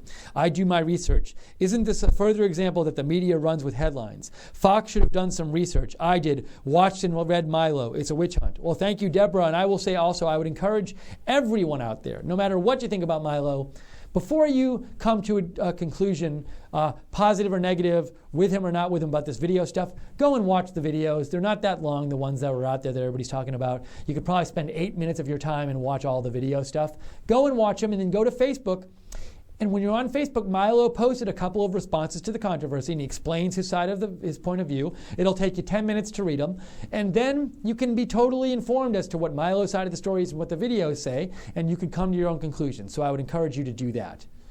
Thank you, Deborah, for the comment. Let's see. Somebody says, so Hamfried says, hey, Breitbart's now carrying the story about, let's check this. Breitbart, who hadn't at all before the press conference in the last day or two, had been literally not reporting anything about the CPAC Milo story. Let's see what they're doing now. Oh, it's on the front. Milo resigns from Breitbart News. Okay, so you're telling me, Breitbart, that this story, Milo resigns from Breitbart News, is so important that it needs to be on the front, literally the top story on your website. But Milo getting uninvited from CPAC was so unimportant that it didn't at all appear on your website yesterday and today on this page. And let me just scroll down. Look at how big this page is. Look at how many stories are on this page. You're telling me, Breitbart, that there was no news importance that warranted Milo's CPAC story being on your site at all, on any of this long page here. You're saying, oh, even down here, it wasn't even worth putting all the way down here. Huh? Really? Really, Breitbart? Really? Didn't even belong down here even? No? No. So that is the entire page, and it wasn't anywhere there the last 2 days. But now that he resigns, it's the first story on Breitbart. Let me say this. Milo, I don't doubt the guy in the sense of, he might have totally good feelings towards Breitbart. But to me personally, that's what he said in his press conference. But to me, Breitbart doing it, not reporting the story at all about CPAC and Milo since it happened, literally like banning it from that page of the homepage of their website. To me, that's totally a journalistic, what's the right word here? It's a journalistic travesty. Travesty is not even a strong word. It's like an abandonment of their websites, what they do with their website. So journalistic, it's a travesty of journalism. Also, to not even mention him being an editor. Somebody works for you and they do something, you say something about it. Even if it's like, we don't approve of this, but thank you for your last 2 years of service or whatever, say that. It's also a betrayal of him. And I don't care what he says about it. That's how I think about it. I think they betrayed him on this. And I'm fine with it. If they want to let him go, fine. But even if you let him go, you let him go and you announce it and you say thanks for the service, and you at least acknowledge that he works for you. But they didn't report any of this stuff, but now it's the top story. So I find that very incredibly odd and silly and dumb. So let's get back to more of your comments about the Milo situation. This is from MNM Stealth 51, and MNM Stealth 51 says, yes. Okay.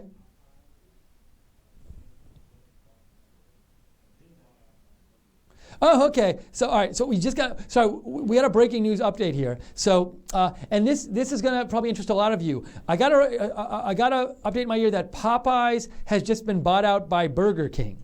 Now, I'm guessing that doesn't mean they're going to close all the Popeyes and make them into Burger Kings. Although perhaps you will have how they have the Pizza Hut Taco Bell combos. Maybe you'll have Popeyes Burger King combos. I'm sorry. What was that figure? The figure you said? $1.8 billion. Okay, so as we're on the air here, if other news comes out, we'll let you know. So Popeyes has reportedly bought Burger King for $1.8 billion. Or no, Popeyes has been bought by Burger King. See, I even forgot what you just said here. Hold on a second. Let me look this up just to make sure. We want to get you the right thing here. So those of you who are Popeyes fans or Burger King fans are interested in this. The owner of Burger King bought Popeyes for $1.8 billion. So you have that update, business news. If you want to know more about it, I'm sure you can go online and find articles about it, but I don't think any restaurants are closing today. So thank you for the update. Okay, let me get back to this comment. This was from, can I find it? M&M Stealth 51 says, from a Christian on the right, I'm looking forward to Milo's book. The presser was a plus for him. So that's M&M Stealth's view. Let's see some other comments here.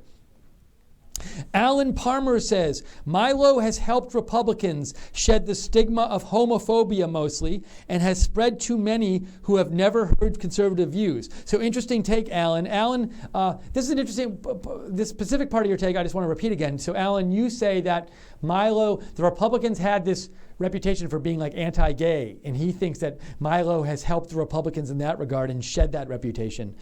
Interesting comment, Alan. Thank you. Advocate Mom says, only recently started reading and listening to Milo. I get him. I'm a 64-year-old grandmother. Hashtag stand with Milo. Angry with Breitbart. Conservatives needed Milo to appear at CPAC. Thank you, Advocate Mom. I appreciate it.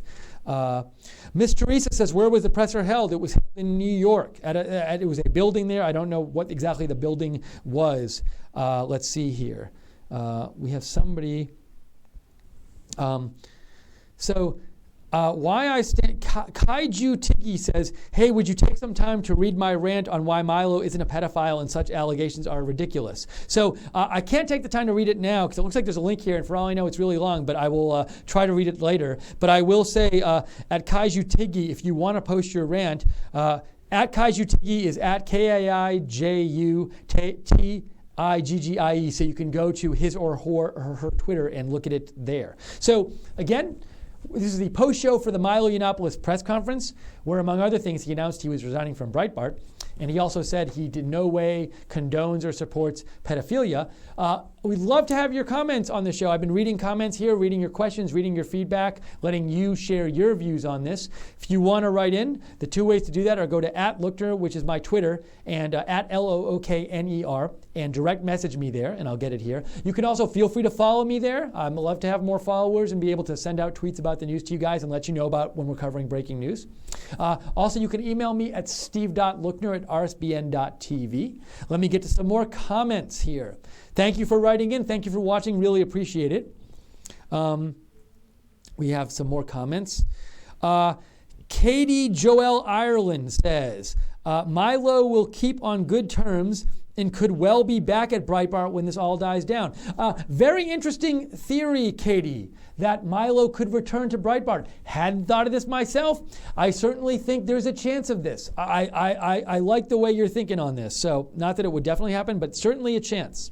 In the same way, like, people like, there's people like in a sports league and they'll get banned for the sports league. So this happened with Michael Vick, whereas Michael Vick was banned for the NFL because of like the dog abuse stuff, and then they let him come back and play. So maybe that will happen with Breitbart.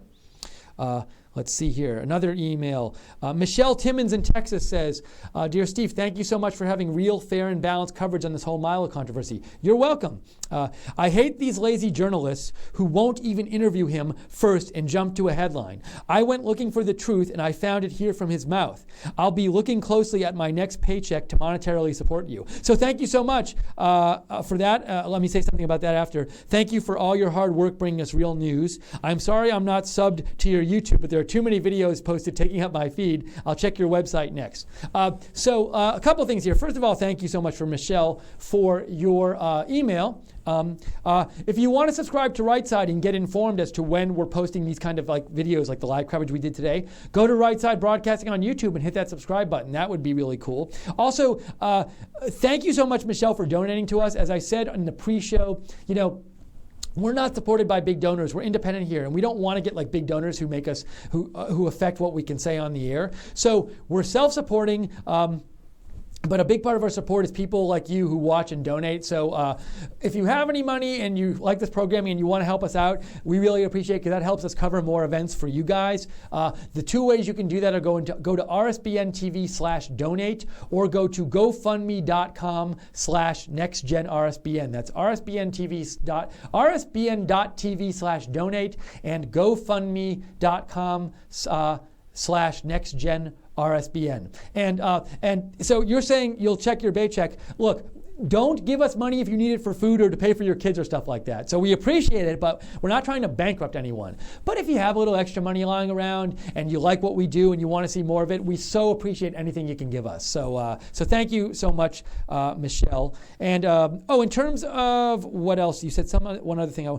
So you mentioned, Michelle, that you said you hate these lazy journalists who won't even interview him first. So just to let you know, for people who just have been watching the post show, Milo actually called in and we interviewed him yesterday about this situation on Right Side Broadcasting. He was very nice of him, gracious to call in and let us just interview him and hear his side of the story. That's what we did. If you want to see that interview, it is posted on Right Side Broadcasting on YouTube. So go to YouTube, go to Right Side Broadcasting, and you'll see it posted there, the interview with Milo. And one thing I'll say about this is that I posted a link to this interview. I did the interview and I posted a link to it on Facebook.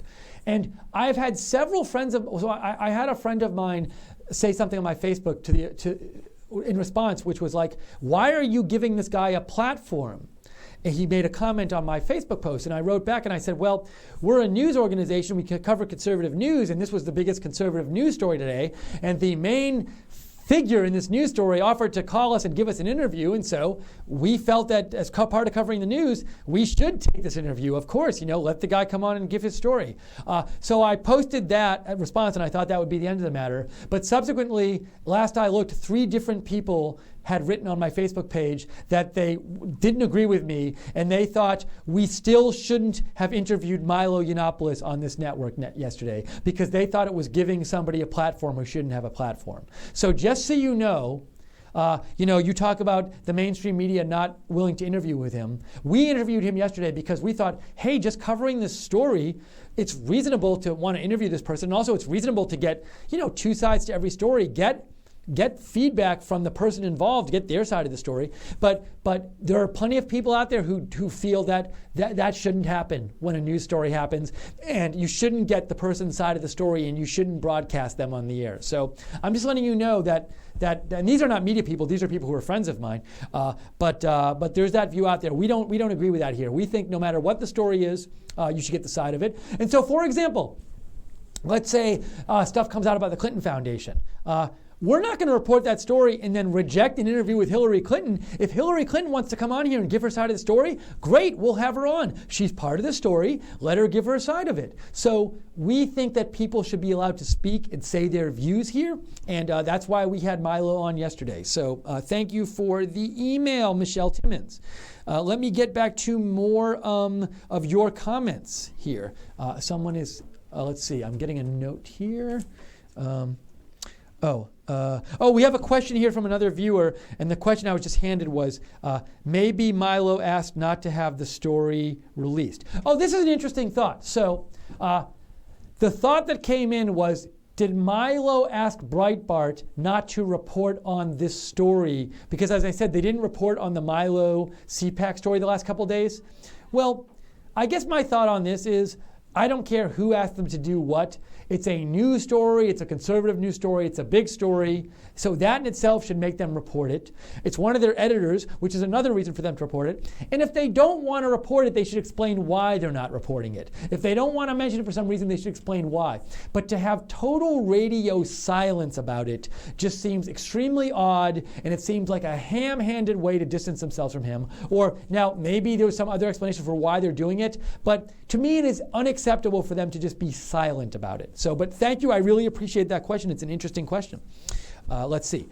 Grant Maga writes, will Milo get his own show on RSBN? Hey, if Milo wants to do a show on RSBN, we would love to talk to him about it. But it sounds to me like he's doing his own media thing. So I'm guessing he's going to focus on that right now. But thank you for the question. Let's see other comments. Thank you for all these comments. This is from Jennifer Lynn Nickham. Jennifer Lynn Nickham writes, "Hi Steve, hi back. I wonder how many people have actually watched the Milo videos in context. Also, what will happen with people with pre-ordered Milo's book? Also, all of this is more material for his book, future content, etc." Okay, let's take these questions one by one. Good questions, Jennifer. Your first question is, I wonder how many people have actually watched the Milo videos in context. Well, I'll just say what I said yesterday about this. My general view on this is that when it comes to people who protest Milo, I would say 95% of them at least have never actually watched his videos fully, read his speeches and articles fully, and really made an effort to understand what he's saying. So that's my view, and I think this applies here too. So I think many people, if not most people, who've been following, certainly the people who are protesting him and are reacting negatively to him, have not actually sat down and watched the videos fully, and as you say, in context. So really watched them and read Milo's explanations about the videos that he posted on Facebook. So I think a lot of people have not done that. And that's part of the problem here, that people want to judge, including the mainstream media and conservative media, I guess some of them, because I've read articles on places like Red State yesterday that were very negative towards him, and I think there's places in the conservative media where he's being, not given a fair shake. And I'm not saying you have to support him. And just to clarify, because I don't exactly remember the Red State article. The Red State article, what I remember it said about him is that they were very against him, but I don't remember if they specifically were one of the people who misrepresented him, so I should clarify. But my point is that like many people, not just among the mainstream media, but in like the conservative mainstream media, misrepresent him and don't really look at what really try to understand what he's saying. And look, I am for anyone's right to go after they read what he says and watch his speeches to be like, I'm offended by that. I don't like the guy. Totally fine. All I ask is that anyone go and read what he actually says. Read his words. Watch his speeches. Listen to what he has to say fully and then come to an opinion. Don't just base your opinion on the headlines or whatever. Another question you asked, Jennifer. I was wondering about this morning myself. You said, what will happen with the people who pre-ordered Milo's book? I'm guessing, this was on Amazon. It's very easy for Amazon to refund people's money. So I'm guessing for Amazon, that's what will happen with them. I cannot speak for Amazon. So if someone has different information, let me know. But that's what I guess will happen. And it's more of this material for his book, well, this is a good question. So I think you might be asking, he said he's coming out with his book anyway with some other publisher by the end of the year. This is an interesting thought. I think you might be asking about this. Will any of this be in his book? So I do think now that you mentioned Jennifer, I would be surprised if he didn't add something about this in his book. Because now it seems like he probably has a little more time to work on his book, maybe it was finished before. So I would be surprised if he didn't add something to his book about this whole incident. Maybe it'll be the intro. Maybe it'll be the last chapter. Who knows? But a very good question. Thank you. Let's go to more questions and comments. Let's see. This is from, it says, please don't mention my name. I won't mention your name. As a sexual abuse survivor, I too used humor to help overcome what happened to me.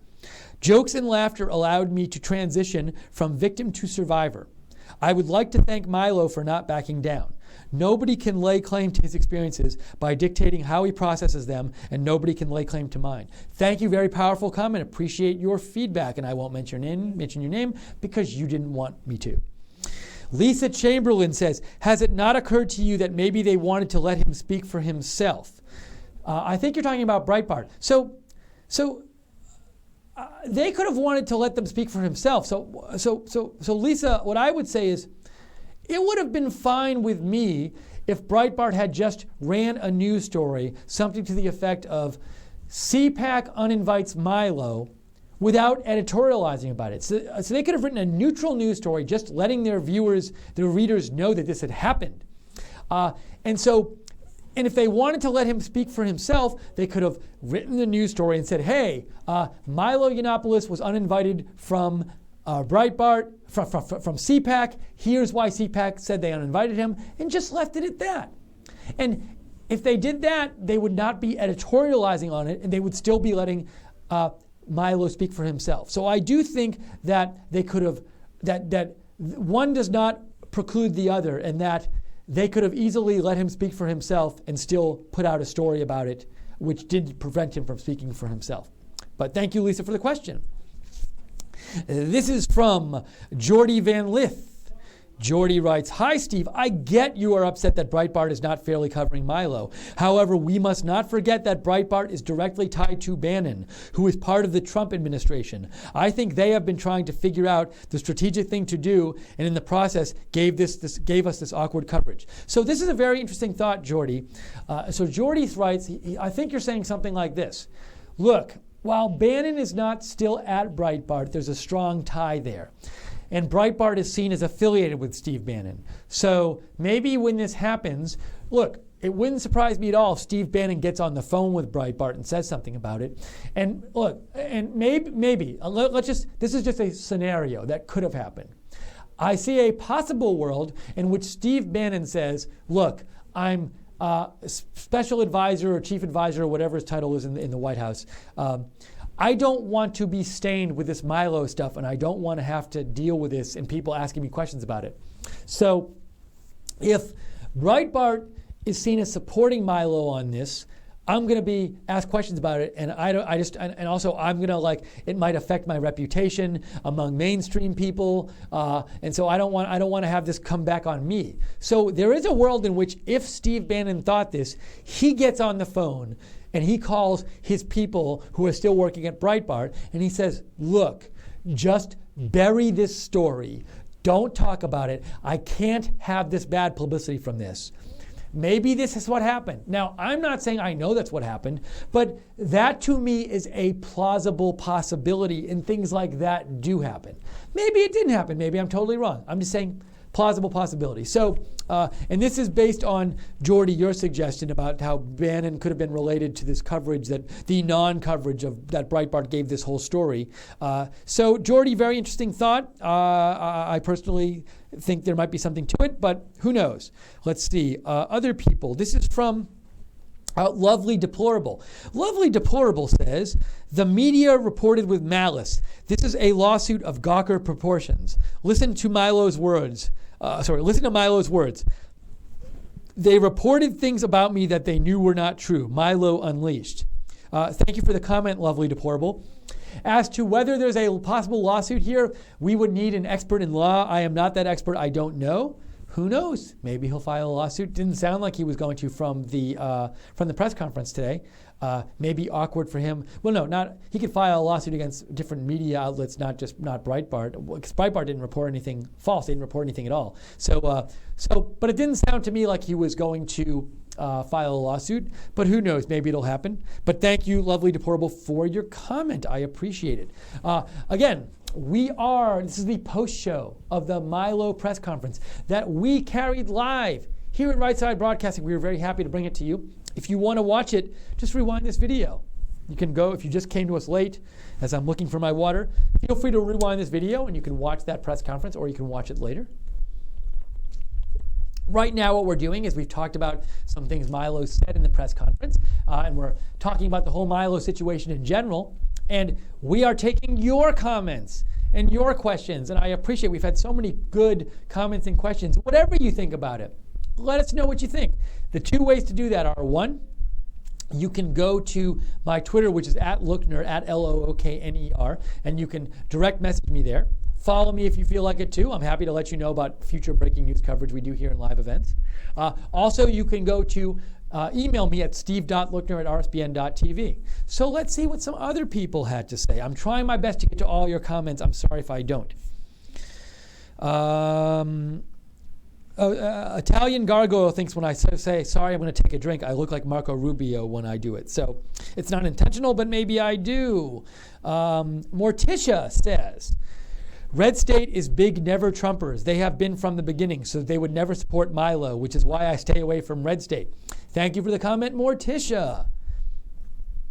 Alan Palmer says, Steve, Milo did mention that this event may add a chapter to his book during the presser today. Thank you for saying that. So FYI for follow-up on his previous question. So thank you for adding that. So, excuse me.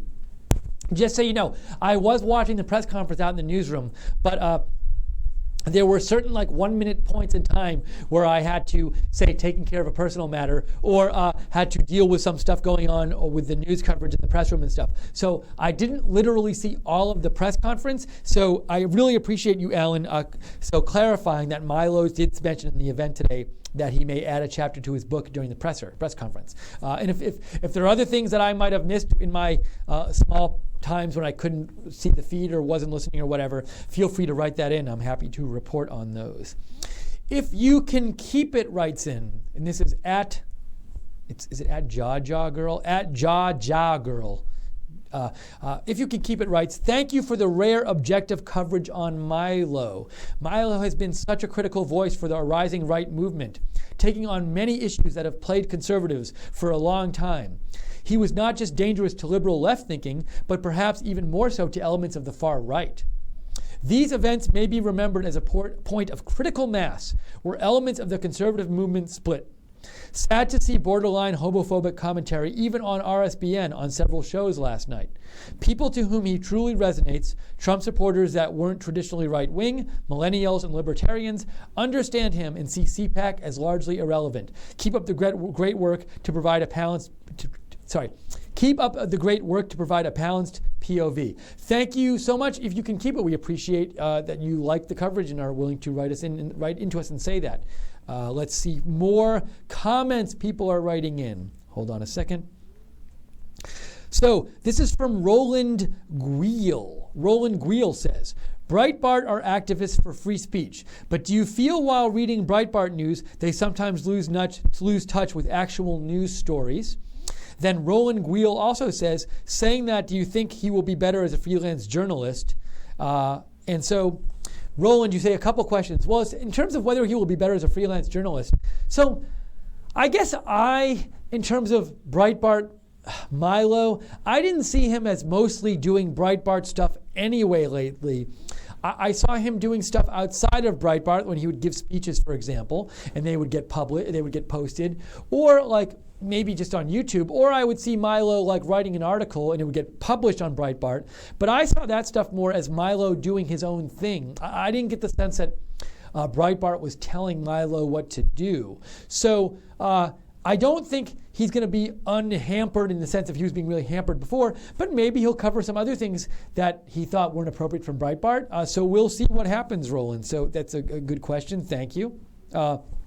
As to whether Breitbart sometimes loses touch with actual news stories. So Breitbart, my viewing of Breitbart is pretty selective in the sense of I look at a lot of different news sources, so I don't feel like I see them enough. I feel like to answer your question, I would need to every day read a ton of stories on Breitbart, and I haven't really read. I read some, but I read other news sources too. So I can't really answer your question about whether they lose touch with actual news stories. Not to say that's not a reasonable question. It's just I am not an expert in that position to answer that particular question. But thank you for the question.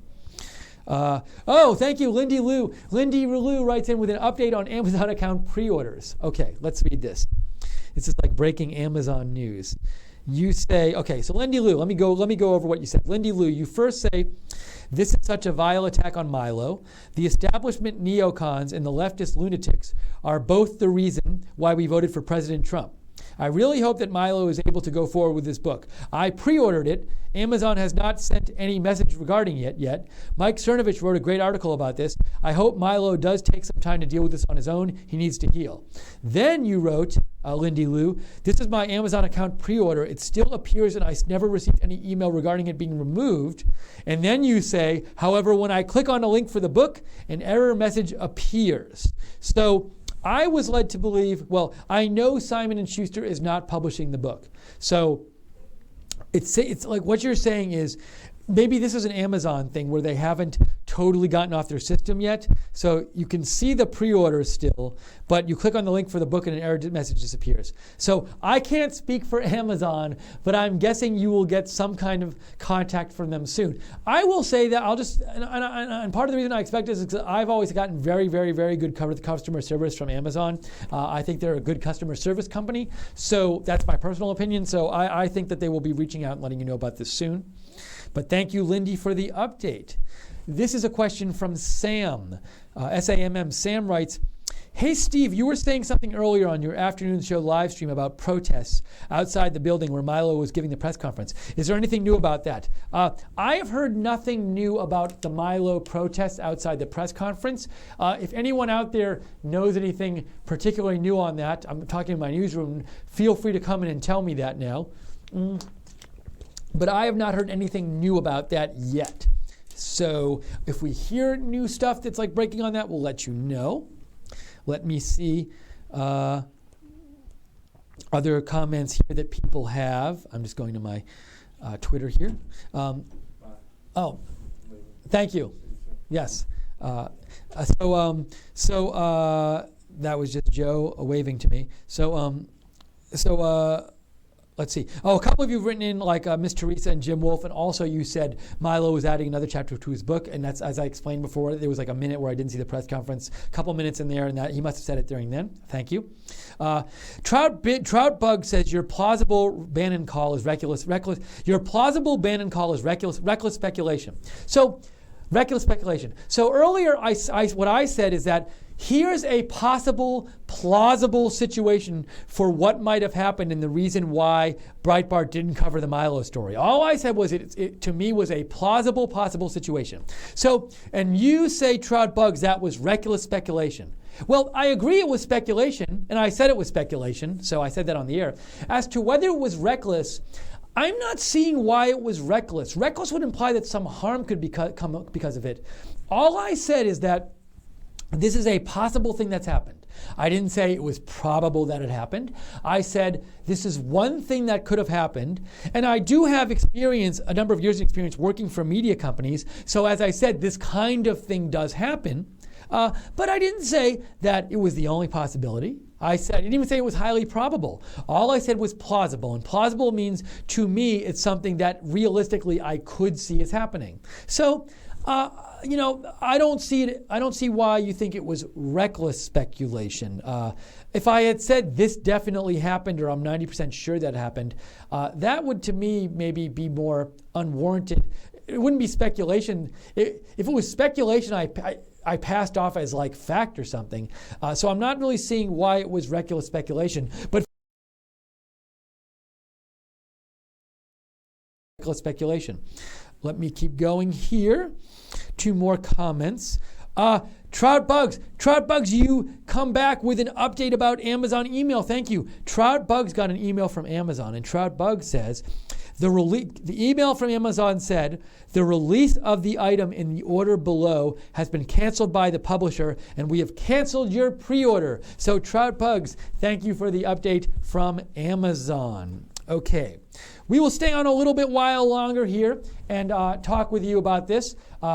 We're coming sort of to the close, I think, of this post show. But if you want to get in any last minute comments or questions, the ways to do that are, you can either go on Twitter and direct message me on Twitter. My Twitter handle is @Lookner, @LOOKNER. Or you can email me at steve.lookner@rsbn.tv. And thank you again, all of the Troutbug, thank you for all the comments and questions you sent in. Troutbug says, the obvious reckless harm is it's a hook to go after Bannon. It's a hook. So it sounds, I think what Troutbug was what you're saying is, you're saying when I speculate that perhaps Bannon could have called Breitbart and said, don't cover the story, that allows people to go after Bannon. Well, I guess I would say, anything you say about Bannon, lots of things you say about Bannon could allow people to go after Bannon if they want to twist it that way. But I actually, as a news reporter, think that that's a reasonable speculation. And I think part of what we do here is try to give some insight as to what might be going on. As long as we speculate on things, and I think as long as we say that it's speculation and say that it's a possibility, I don't have a problem with us or a news network doing that as long as they say it's speculation. If people want to twist that some way and go after Bannon because someone speculated something, I don't think that's a fair shot at Bannon, because if I hear speculation about somebody, I only go after people based on facts about them, not based on speculation about that. So I think it would be unfair if somebody somehow criticized Bannon for doing something when we just speculated it might have happened. But thank you, Troutbugs, for the clarification. So we're going to go here a few more minutes. If you want to write in, go to @Lookner on Twitter, direct message me, or go to email me at steve.lookner@rsbn.tv. I want to thank you for all of your comments and questions. They've been excellent as usual. I want to thank you for watching our coverage so far. I want to thank the moderators for moderating while we've been doing this extended broadcast. We had the pre-show and the live coverage of the press conference and the post-show. So thank you, moderators, for working hard to keep the chat rooms cool and clean and all that. Thank you also to Brad for getting up really early in the morning and driving to New York to cover this. Brad made a couple-hour drive really early in the morning to all of a sudden we just found out we just put this together, this coverage at the last minute because this press conference got planned really recently. So thank you, Brad, for doing that for us, for covering this in New York for us. Thank you to our producers, to Micah, to Brandon, to Liz, to Jake. Thank you to Joe. So all these people worked really hard today to bring this coverage to you. So we really appreciate all of them helping to work to bring this to you. And let me see if there's a couple of comments here before we sign off, for now at least. I have some more emails. I want to get to them. Let's see. This one is from, if it will load, I will read it. If it will load, I will read it. You know when Jeb Bush said, please clap? I'm going to say, please load. Please load email. Let's try this again. Flora Amos says, whoever is doing it, they want to silence him. He was excellent. Do not let people be victimized. He is showing the way. That is from Flora Amozurita. So thank you, Flora, for the comment. We have some more comments. This is from Rush Tucciaroni, and Rush Tucciaroni says, what do you believe the fallout will be to the alt-right and to the counterculture movement inspired by Milo? So, in terms of fallout, I mean, I guess you might say one fallout might be maybe if Milo had kept creeping into the world of acceptability in the mainstream media. So Simon & Schuster was going to publish his book, and he had just been on Bill Maher. So maybe if that had gone okay, there might be other figures from that world in the popular online world that might have started appearing in the mainstream media. Who knows? Maybe Bill Maher might have had Mike Cernovich on, or maybe there's other people who might appear who have been sort of restricted to appearing in non-mainstream media outlets. So that could be one effect of this, but I don't even know if that would have happened anyway. But as to the general effect of the movement, as I said before, I mean, I think Milo might say this is going to help my movement because it'll gain me, more people will hear about me and read what I have to say about this. And when people read what I have to say, they'll see that it has some validity to it, and they'll support what I'm trying to do. So we'll see what happens. It's a good question, Rush. We'll just have to wait and see what happens. Let me get to a few more emails here. We have Mike K. Mike Klepper just sent us. He just got a cancellation from Amazon from Dangerous, and it says, this is the same message before that we got Amazon sent to everybody, saying the release of the item below has been canceled by the publisher, and we've canceled your pre-order. So Amazon people, if you made a pre-order, you should be getting a message from them very soon if you haven't already. They seem to be on top of it. Let's see. Alex Drain writes in. Alex writes, excuse me, I just need to take a drink of water before reading your email. Alex Drain writes, looking at the subject line of Alex Drain's email is potential reason for Breitbart silence until now. And Alex Drain writes, looking at the situation, the main issue Breitbart has been fighting is the extreme reactions, lies, and spread that the mainstream media shows. My impression was that they were allowing Milo to make a fully public response before covering the issues. If they had covered the CPAC issue, they would have been part of the problem instead of waiting fairly, in my opinion. By waiting until Milo has his say, they can come off as cool, reasoned, and fair compared to the other news medias who didn't want to find out if the rumor accusations were true. I think covering it too quickly is a major issue of the current news media. Basically, a rumor shown to be false will still kill a career in this day and age, and I find that abhorrent, from Alex. So Alex, thank you for your email. So I'll just say, somebody else said something similar, and I'll just repeat what I said before. You can cover a news story without giving an opinion on it. So it was an option for Breitbart to just report the facts and say, CPAC uninvited Milo, this is the reason they give, and leave it at that. And if they do that, they're not taking an opinion. They're giving Milo his chance to speak about it. So, that was totally reasonable for them to do. But to me, what's not reasonable for them to do as a news website is to pretend this event never even happened. And you can talk about the event as you should talk about it as a news website, and just not take an opinion on it if you want. So I think your concerns would be addressed even if they just came out with a story which just described the facts and didn't give any opinion on it. But thank you for your message and your opinion. Let's see. So Darius Thornton says, this is proof Milo condones pedophilia. He doesn't report these real pedophiles at the parties he attends. So there was a video out that I saw. It might have been the video out where Milo's on Joe Rogan's podcast, and Milo talks about that he was at parties where there were young boys there, very young men, and he seemed to imply that people were having sex with him or they were being used for sex. And I've heard criticism like Darius gives, where people say, hey, if he knew there were pedophiles there, he should report them. So I guess my opinion here is this.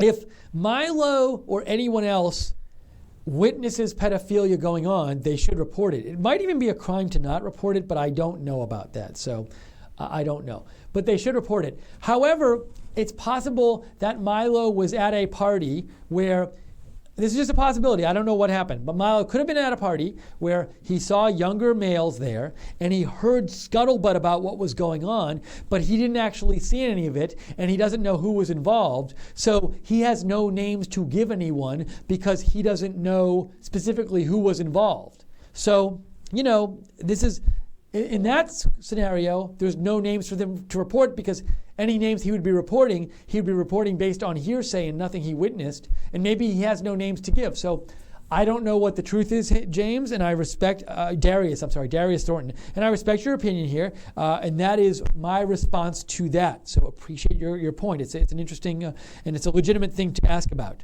Let's see, a couple more emails here. Milo comments a question. This is from The News Junkie. The News Junkie writes, there is no psychological research to support Milo's claim that a young teen is ready for sexual relationship with an older man. I don't feel sorry for him. He made a career out of hurting people and showing no empathy. Why should anyone have empathy for him? What comes around goes around. It sounds like you are condoning sex between a young teen and an older adult. If there's grass on the field, play ball. Shameful. Since when is sex between a 28 to 30-year-old and a 16-year-old not a predatory relationship and abuse? So thank you for the comment, The News Junkie. So I have heard people, I'll say this. I asked Milo a similar question when I interviewed him yesterday. And Milo's response he gave to this was, he said, he's not at all saying that generally these kind of relationships are good or acceptable.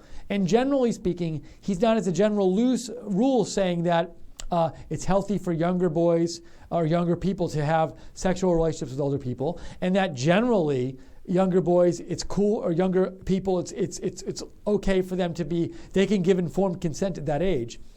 What Milo said is he was talking about a specific case, his own case.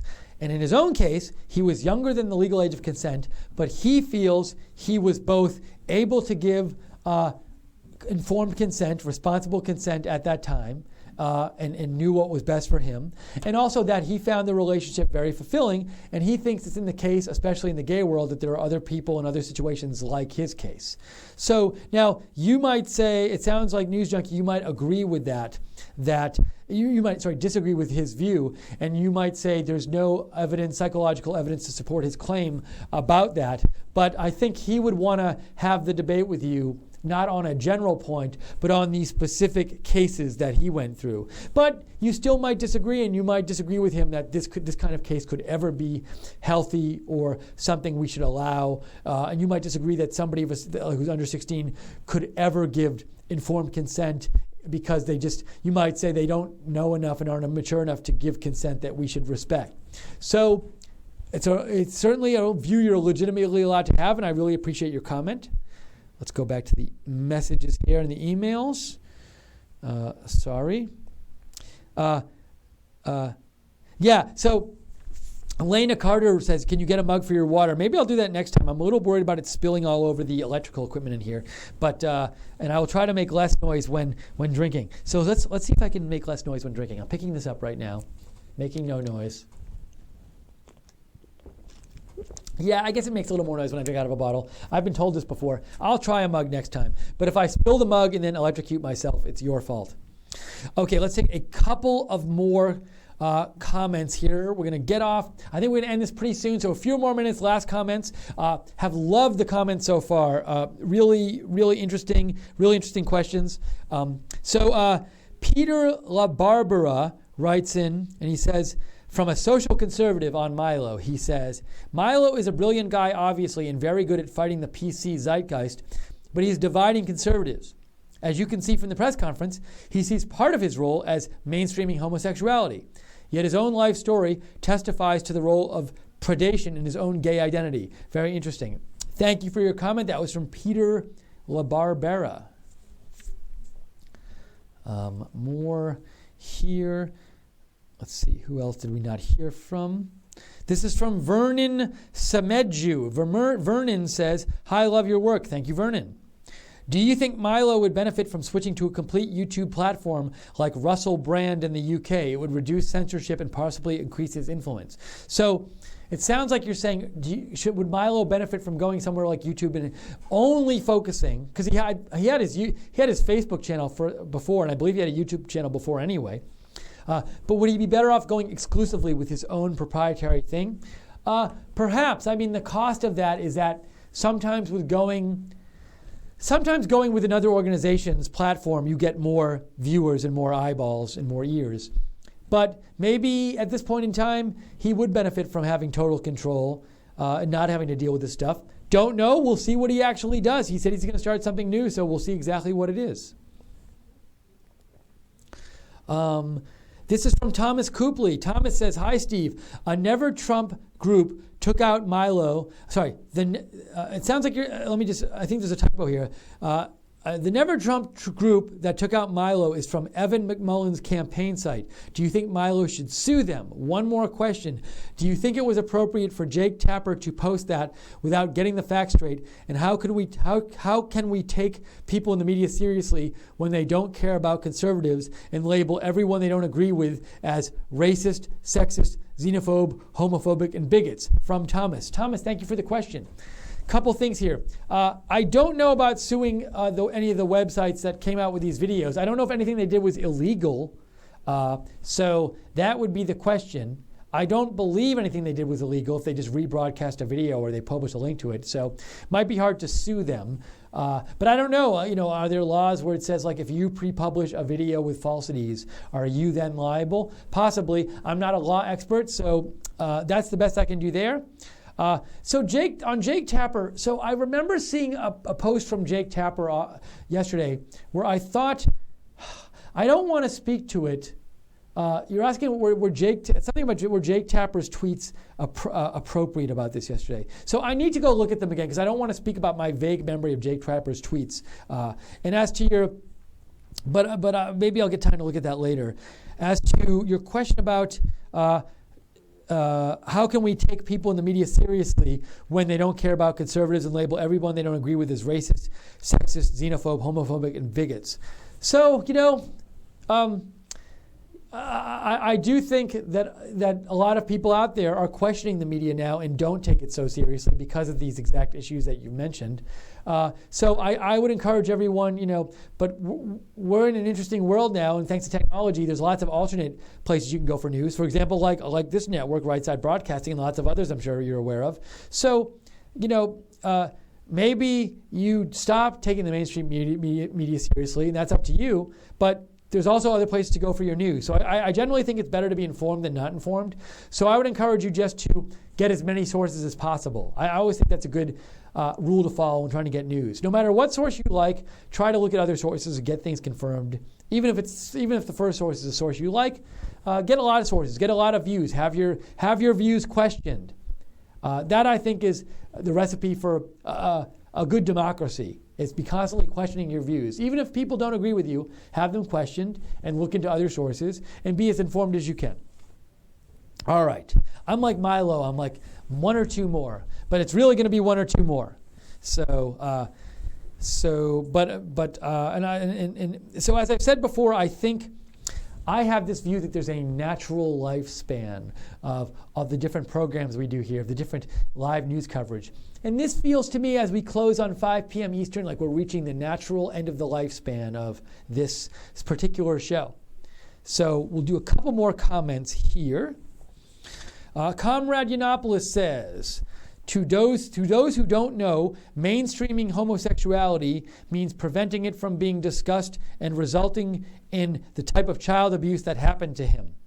That's a comment from Comrade Yiannopoulos. Gina says, why don't more people see Milo's situation as from the view of a victim? His view will be skewed. It seems he has had abuse from men more than once. Thank you, Gina, for your comment. Stefan says, do you truly believe this may have been a coordinated attack toward Milo as he was seen as a threat towards the left?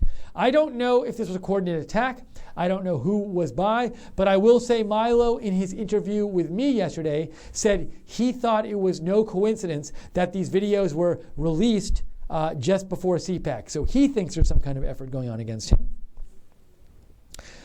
OJ Casas says, Amazon just canceled my pre-order, but it doesn't matter. The book will come out. Hashtag Free Milo.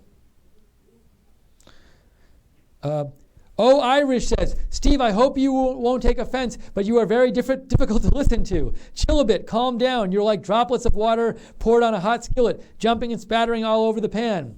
Sorry, Irish, it doesn't work for you. I do my best to try to give people in news, and I sometimes get excited about it because I'm into the news and I want to cover it for you. So if it doesn't work for you, I'm sorry. Fish Fry says, great post coverage of the Milo oppressor. Thank you so much, Fish Fry. Apparently you disagree with Irish. Let's see. Alan Palmer says, I think this is cutting edge TV. Live feedback is something you never see on the mainstream media. I agree with you. I agree with you, Alan Palmer. You won't see this in the mainstream media. We think it's important to get your feedback about what's going on. And I personally, as a journalist, think it's important to get your feedback of what's going on. And our network thinks it's important. And we also think it's cool for you to hear what other people are saying about this. So I agree with you. The mainstream media doesn't do it, but we do it. Mainstream media, a lot of them didn't cover this press conference. I'm sure no one ran it for the full hour. Tell me if I'm wrong. And I'm sure no one did pre-show and post-show. So we think this is an issue that's really important to a lot of you, and it deserves to be covered. So we want to cover it because we know the mainstream media won't. This is from Ivan Ponomarev, and Ivan says, Milo talked about the media blowing these videos up only now when they have been out for over a year. These tactics are similar to those of the media targeting Trump with the strategic scandals during the election, and this has undermined the public's trust in media. How do we stop the media from using such tactics to clearly support a certain agenda? I think you can't stop media or people in agenda from releasing videos or coming out with stuff at a certain time. I think if you want to combat this kind of thing, if you think it's going on, the best way to combat it is just be ready to respond. So if somebody comes out with something that you feel is unfair to somebody in particular, respond to it. Go online and publish your own post or respond to their post and explain why you think they're wrong and get the facts out there if you think the facts aren't being represented. So, if you think Milo was unfairly attacked by the mainstream media, go on their sites and post comments on their stories. That's one way you can get your view out there, or get it out there some other way. But if somebody's putting information out you disagree with, the thing to do is to go out and go to the people who are looking at that information and say to them, hey, there's this other side to the story. That's what I would recommend. Thank you, Ivan. So let's see here. Irish says, another comment, in my opinion, the closet pedos within the mainstream media are total hypocrites. I lost any respect for the mainstream media a long time ago. And a comment here from Nathaniel Peter Wubbs. Nathaniel says, thank you for covering Milo's press conference. When I discovered this mess yesterday, on a holiday like Family Day, not recommended to look for controversies on what should be a relaxing day, I totally agree that Milo had messy wording regarding his past and pedophilia. I think, however, by today's conference, he cleared things up fairly so. What came off as condoning pedophilia was but his experience in his relationship. Then again, just thinking of it now, though, is it really anything new that a victim of pedophilia is conditioned to be accepting of this? There's a little more here, but I got to go soon. I'm trying to get to as many comments as I can, Nathaniel. So I just want to comment of that part of your comment. I think, just real quick, you say, Milo, just to be clear, doesn't think he was a victim of pedophilia because he thinks pedophilia, no, he thinks the definition of pedophilia, and you can look this up on Wikipedia or the dictionary, is a sexual attraction to people who are prepubescent. And Milo, in the stuff he was talking about in the videos, had already gone through puberty. So he doesn't think that he was involved in any kind of pedophilia personally. And maybe you agree with this. I just wanted to clarify that from your comment. But we need to wrap this up. It is 4:58. I'm going to wrap up by 5. I so appreciate all the comments here and that everybody said. And let's just sum up here. So we came on today to cover live the Milo Yiannopoulos Press Conference from New York, which we were able to cover live. Thanks to the work of so many people here at Right Side Broadcasting, Brad and Brandon and Jake and Joe and Micah and Liz. So really appreciate all of your hard work today, everyone, putting this together. And Micah's been producing today, so I'll give a shout out to him for producing today, and Brad for being the cameraman. They get an extra shout out today. Also, so we appreciate you watching so much. We appreciate the moderators I think we've been on about 3 hours now. Is that how long? So moderators, thank you for moderating the chat. Thank you all for watching.